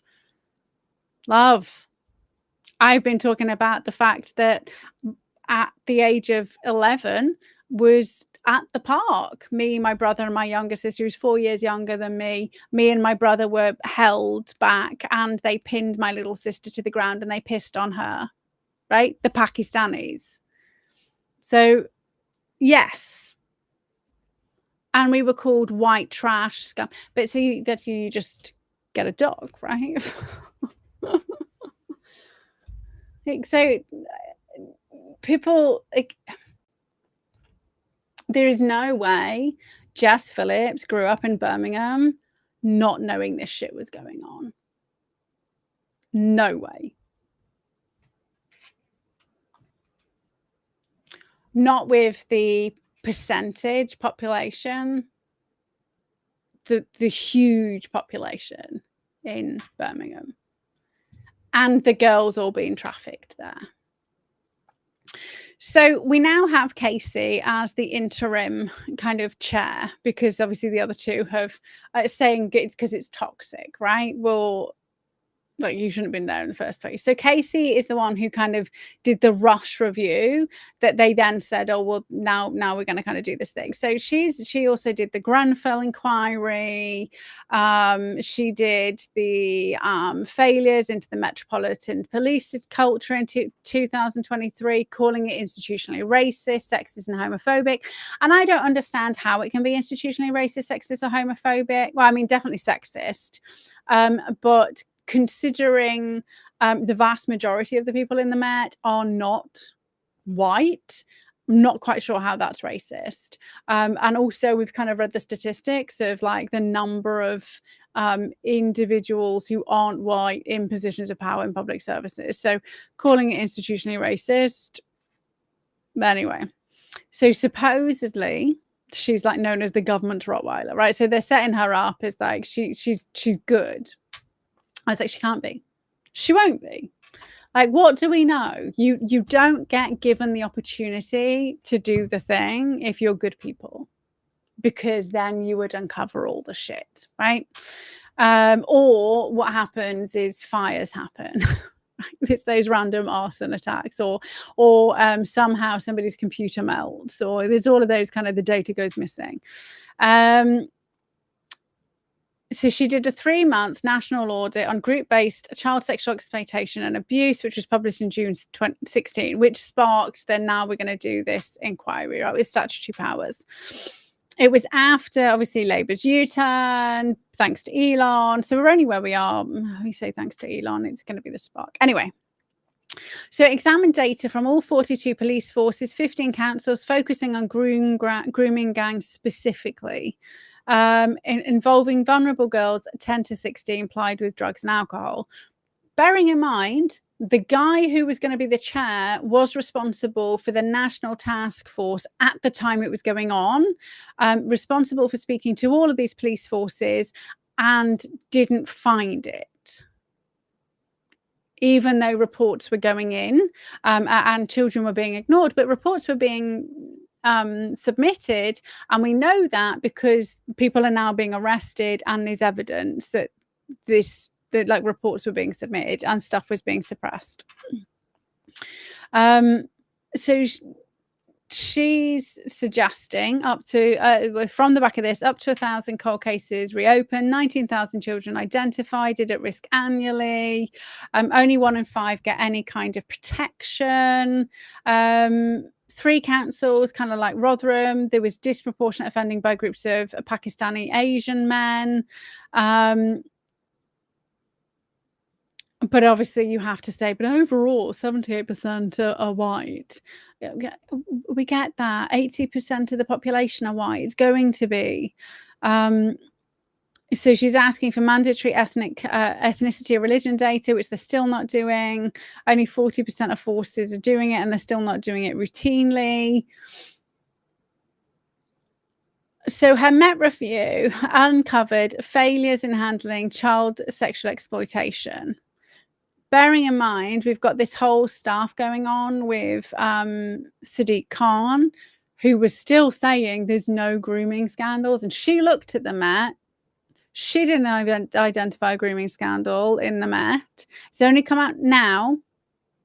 So bear that in mind. She looked into it. She didn't notice that there would, there were like 1,000 Met police officers who were suspended for, abuse, rape, exploitation, all of that shit.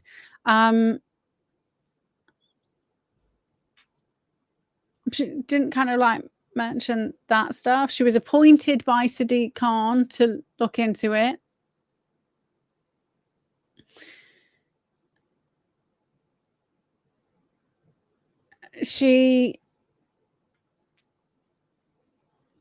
Her 2023 report exposed institutional misogyny, leading to Cressidick's resignation. But how didn't she find any of the grooming stuff? Those 1,000 police officers were suspended after that. Like, she didn't identify them.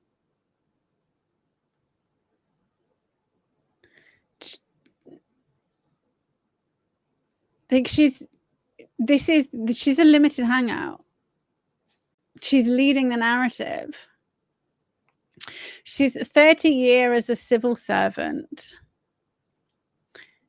She has a brother who's a barrister, who we don't know who he is. She has no spouse, partner, or children, right? Which is fair enough. She doesn't. She is a trustee of Oxfam since 2023. Right, who remembers who else is involved in Oxfam since 2023? I mean, if this isn't like a conflict of interest, I don't know what is, with regards to Annie, who is, what is she, head of what in Oxfam? Let's go back. Annie, where are you? I'm going all the way up to where we've got her.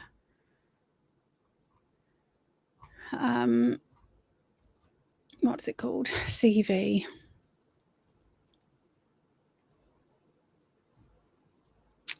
It's definitely 2023, and Oxfam.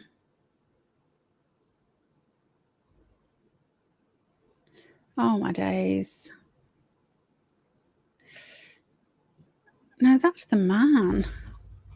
Or if I just, hold on, Oxfam.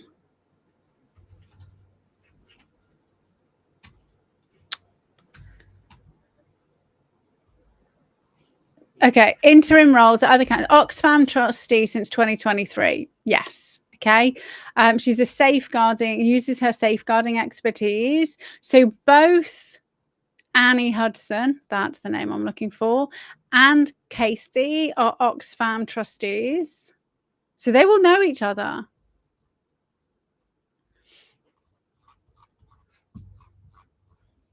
I need to go back past bloody Jess.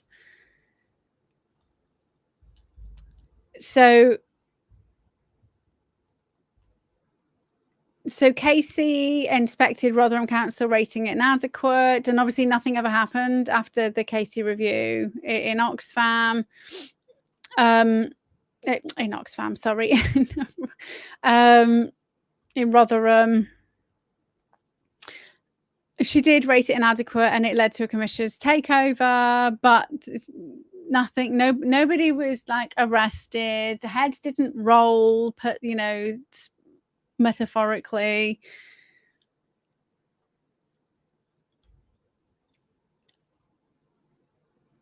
There was no fallout from to Sadiq Khan from he's in charge of the Met. It's like his job. Nothing's ever happened with regards to Grenfell, really. If you know that the councils still use the shit cladding, so she's doing this stuff and nothing's happening from it. She just comes in, she does the review, she gets paid lots of fucking money to look like she's doing something, but not really doing anything. She's mates with Tony Blair. Tony Blair appointed her back in 2003 as the ASB czar. And since then, she's been pulled back and pulled back and pulled back and pulled back.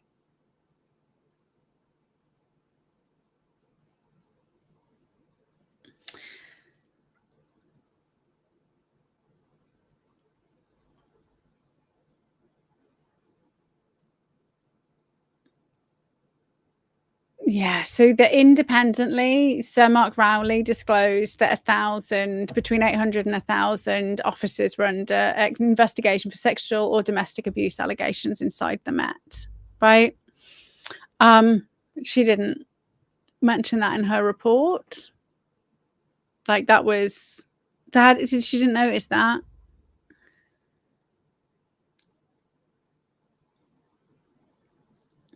She just did like misconduct of admitting sharing victim images, like low level stuff, and like the race memes, right? If you sent something funny, like, I mean, I send stuff to Matt all the time, racist against white people and black people and Asian people, that make me laugh, right? Like we used to laugh back in the old days. Right, actually, there's some really fucking hilarious accounts. There's a guy, oh my gosh, I was crying earlier. So it's my Instagram. I told my Instagram is set up to make me chuckle. There's this guy who is the little Instagram reel is about. He's come up with a women only exercise routine, and basically, so he's a black guy, he's a very attractive young black guy, and he's come up with this new concept, is that you pay a black person to stalk you, and then they will just jump out at you. It's a white women's workout or something, he's called it. And he's like, so you just never know, right? You can be walking down the street and then you're paid for like stalker will just come out, right? Because he's just like, well, you never know when you need it. You're always training and you're warming up and warming down, and it's, oh my gosh, I was in stitches. Like, that's funny. That's funny. Why isn't it funny? Like, I've got the jokes where you've got Chinese people doing that and pretending to be white people. That stuff's funny.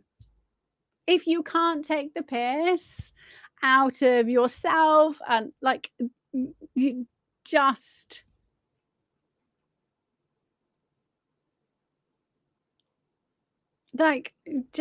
grow up.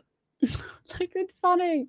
So if I mean, so yeah, you want to, I will openly admit, I think, oh my gosh, I don't know whether you've seen this like this gang of differing abilities.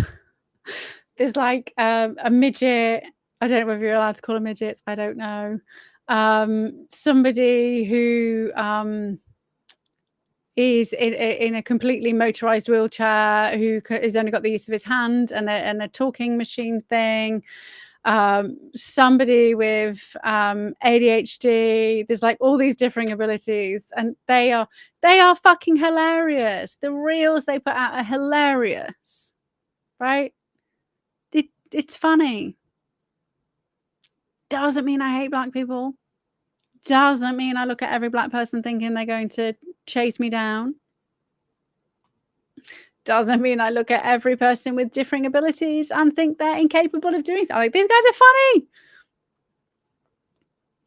But yes, so that's the people she highlighted, right? People sending racist, like, fucking jokes. Oh, talking about fucking racist jokes. Have you seen the 3 guys in the white van, guys? There's 2 white guys and a black guy, and they're eating jelly babies. I ruined this, Joe. You need to go and see it. It's fucking hilarious. And the black guy is saying, you know, he wants the black jelly baby, and they're saying it's not there anymore because every time people put their hands in the bags, their watches would go missing, right? You could do the same thing if it was a Liverpool guy and not a black guy, right? It's a cultural stereotype. It's a joke. They do it against Scousers.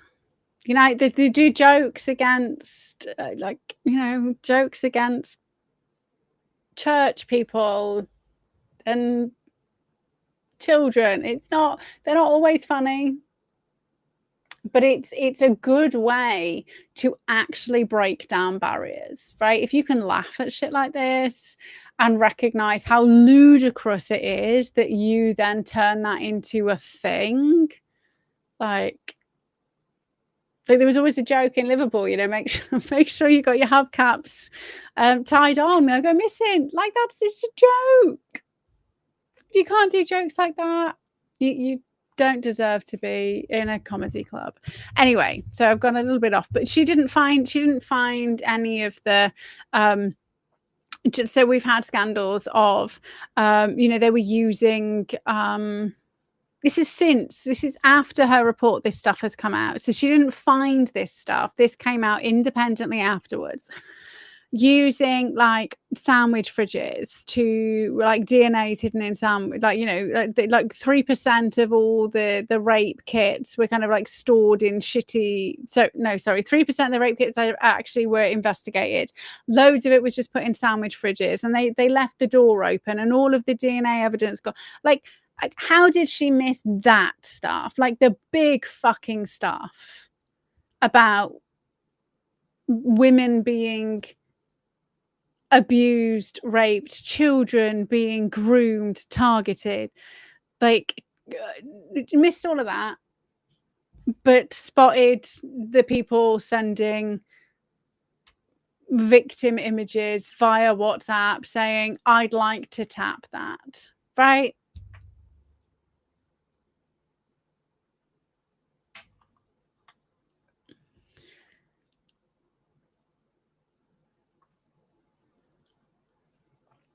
It's just silly.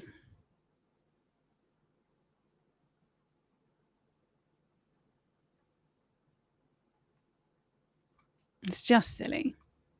She is. Useful idiot. 100%. So she's been flown in since Tony Blair's era to look like she's doing hard-hitting stuff. And even I've read the J report. I've read Casey's Rotherham report. They all the stuff about taxis. I mean, all that stuff's in there, right? Which is like textbook for everything that we've seen again and seen again and seen again and seen again. But none of it led to anything happening. So it's just bullshit. It's just a waste of time. Okay, so escaping the void. So I'm only going to keep you, I don't know, maybe 5-6 minutes. It's me. It'll probably be 10 minutes or so. So I'm going to leave you with a technique to help you release some of the darkness, right? So we know that our the way that we feel dictates the results we see, that we know that our capacity to think logically and see patterns and do anything that's useful is fully dictated by our capacity to feel good and not be trapped in fear.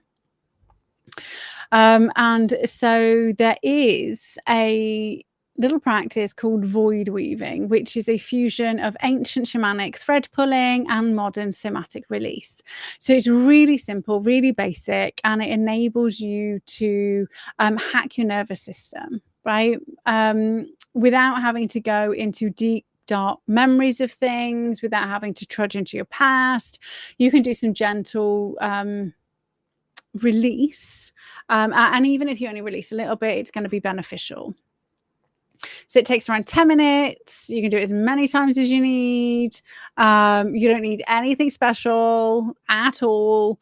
I mean, you can't do it on the fly. It's not something you can kind of like walk out of your house and do while walking. You do need to kind of be somewhere comfy and cozy and nobody else kind of around you, because you will get distracted. Find somewhere that you find relaxing and chill. Maybe you want to lie on your bed. It doesn't matter. If it's the darker, the better, because it's just going to make it easier. It's going to stop you getting distracted. Close your eyes, lie down. You might want to play music, like kind of not like lyrical based music, but some kind of relaxing sound, like, you know, Tibetan bowls, something like that. You might want to do like some frequency based music or right frequencies. I tend to do it in silence. I tend to get annoyed by music whenever I do anything like this, but do whatever works for you.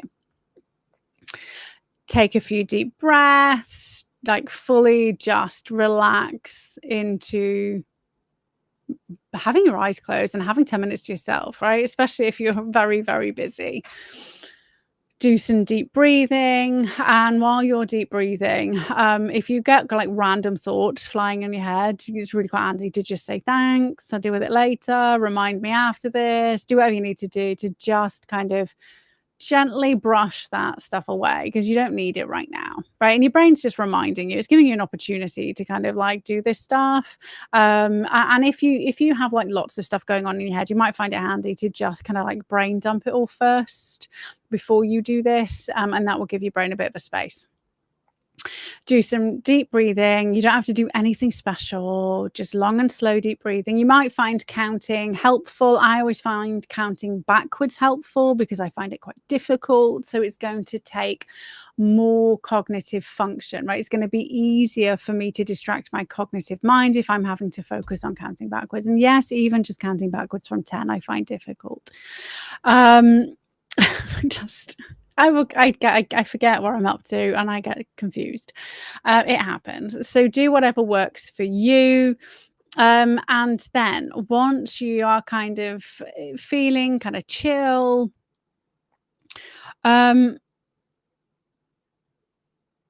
grab some shadow threads.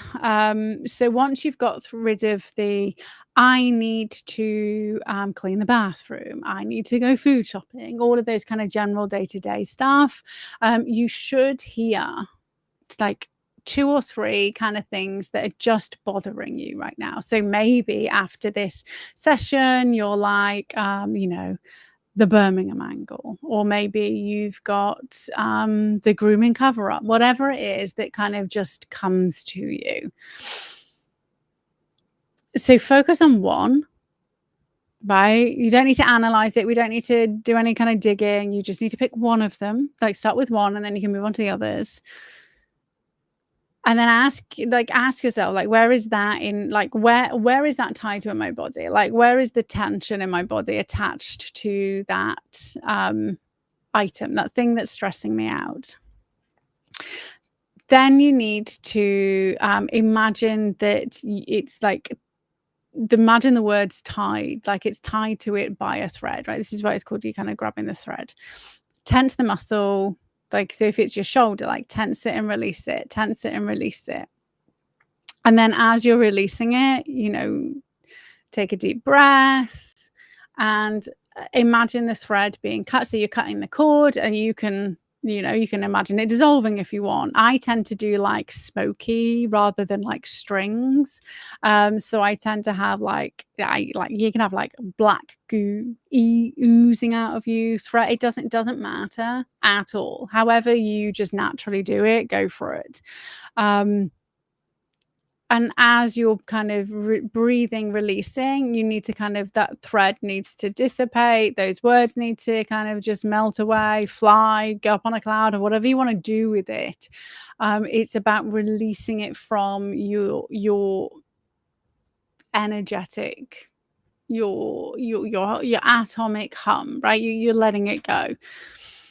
And then you have to kind of tune back into that stress point and find out if it's still there, or, you know, you might want to rate it out of 10 first. Like, how stressed am I about this thing? 10. Okay, well, let's just release it. And you might be like a 9.5, but that's still 0.5 better than you were before, right?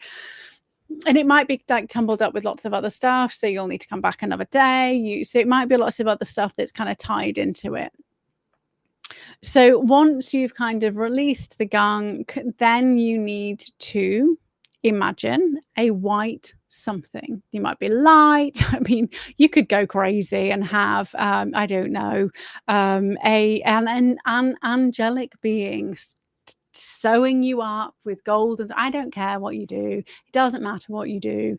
The point is that you then have some kind of white healing light, and the colors do matter when it comes to energy healing and intention.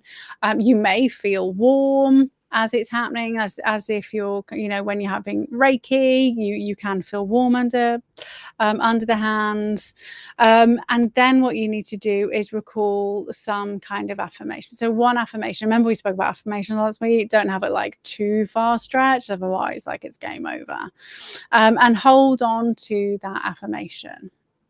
So, you know, it could just be, I'm safe. Right. And if you're thinking, if you've got lots of things that are unsafe in your mind, like in your life, if you're safe in that moment, in the room, in the bed, or wherever you are, link it to your present state, right? You have to try and link it to something that's real. So be very specific. Well, don't be specific with the I'm safe in my bed, as in words, but know that you're talking about that space. So it's kind of, you have to do a little bit of a word-based trick.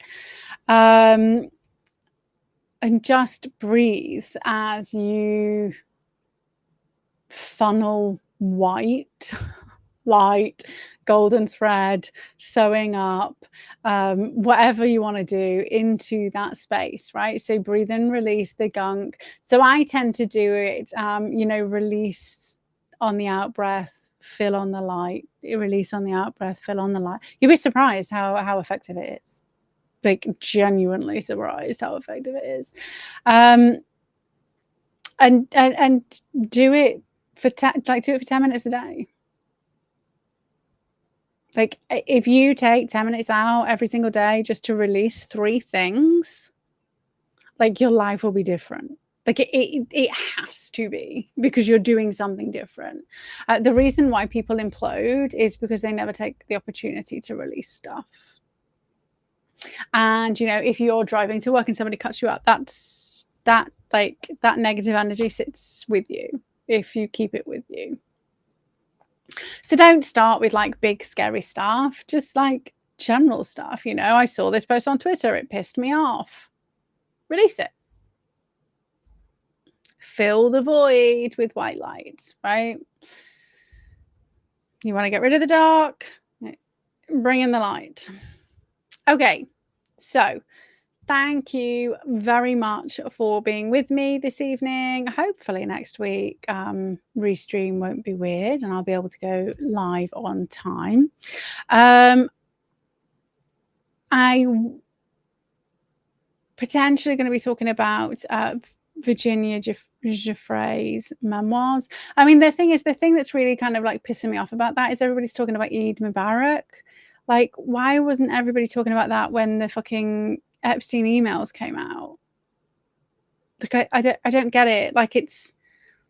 And I don't trust her memoir. Let's just put this down. I don't trust her memoir that's come out after she's died to not be whitewashed. We already know that she was controlled. We already know that she was being abused. We already know all of these things. I mean, like, abused by a husband and medicated and all of that stuff. So now she's not here to defend herself now. And the fact that Eid Mubarak stuff's come out, like, that shouldn't be that's not a revelation. So I do need to kind of, hopefully it's an audiobook and I'll be able to listen to it, but I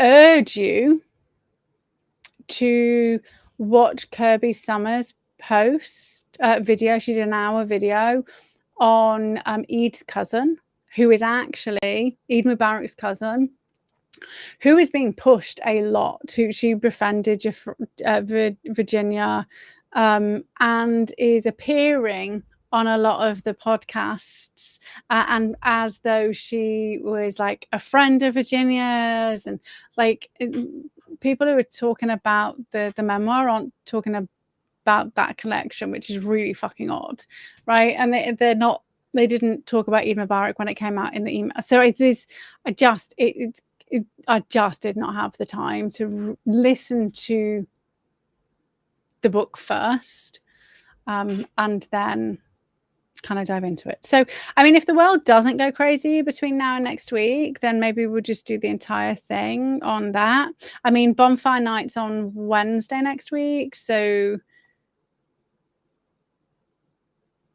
because we've got the whole Remember 5th of November stuff. So I'm not sure whether that's the kind of countdown date for all the stuff to come out on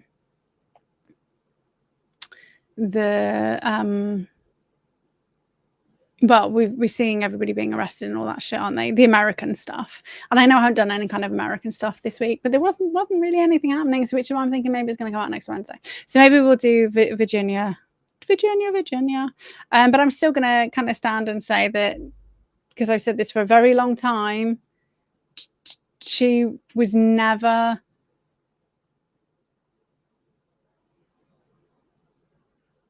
the Hail Mary, because she was never out of their control. Like, you could see that with everybody she connected with and was aligned with, and the fact that she kept backtracking her statements and changing things and saying things that were provably incorrect. So she was and it doesn't mean she wasn't a victim, doesn't mean she wasn't abused, doesn't mean she wasn't still being manipulated, but she was the limited hangout victim. And actually lots of victims didn't see eye to eye with her, with the way that she was doing things, because she was being controlled, right up until maybe she actually finally broke away the 2 days before she was murdered. So we'll probably never know. But thank you very much for joining me this evening. Have yourselves an amazing rest of your week, and I shall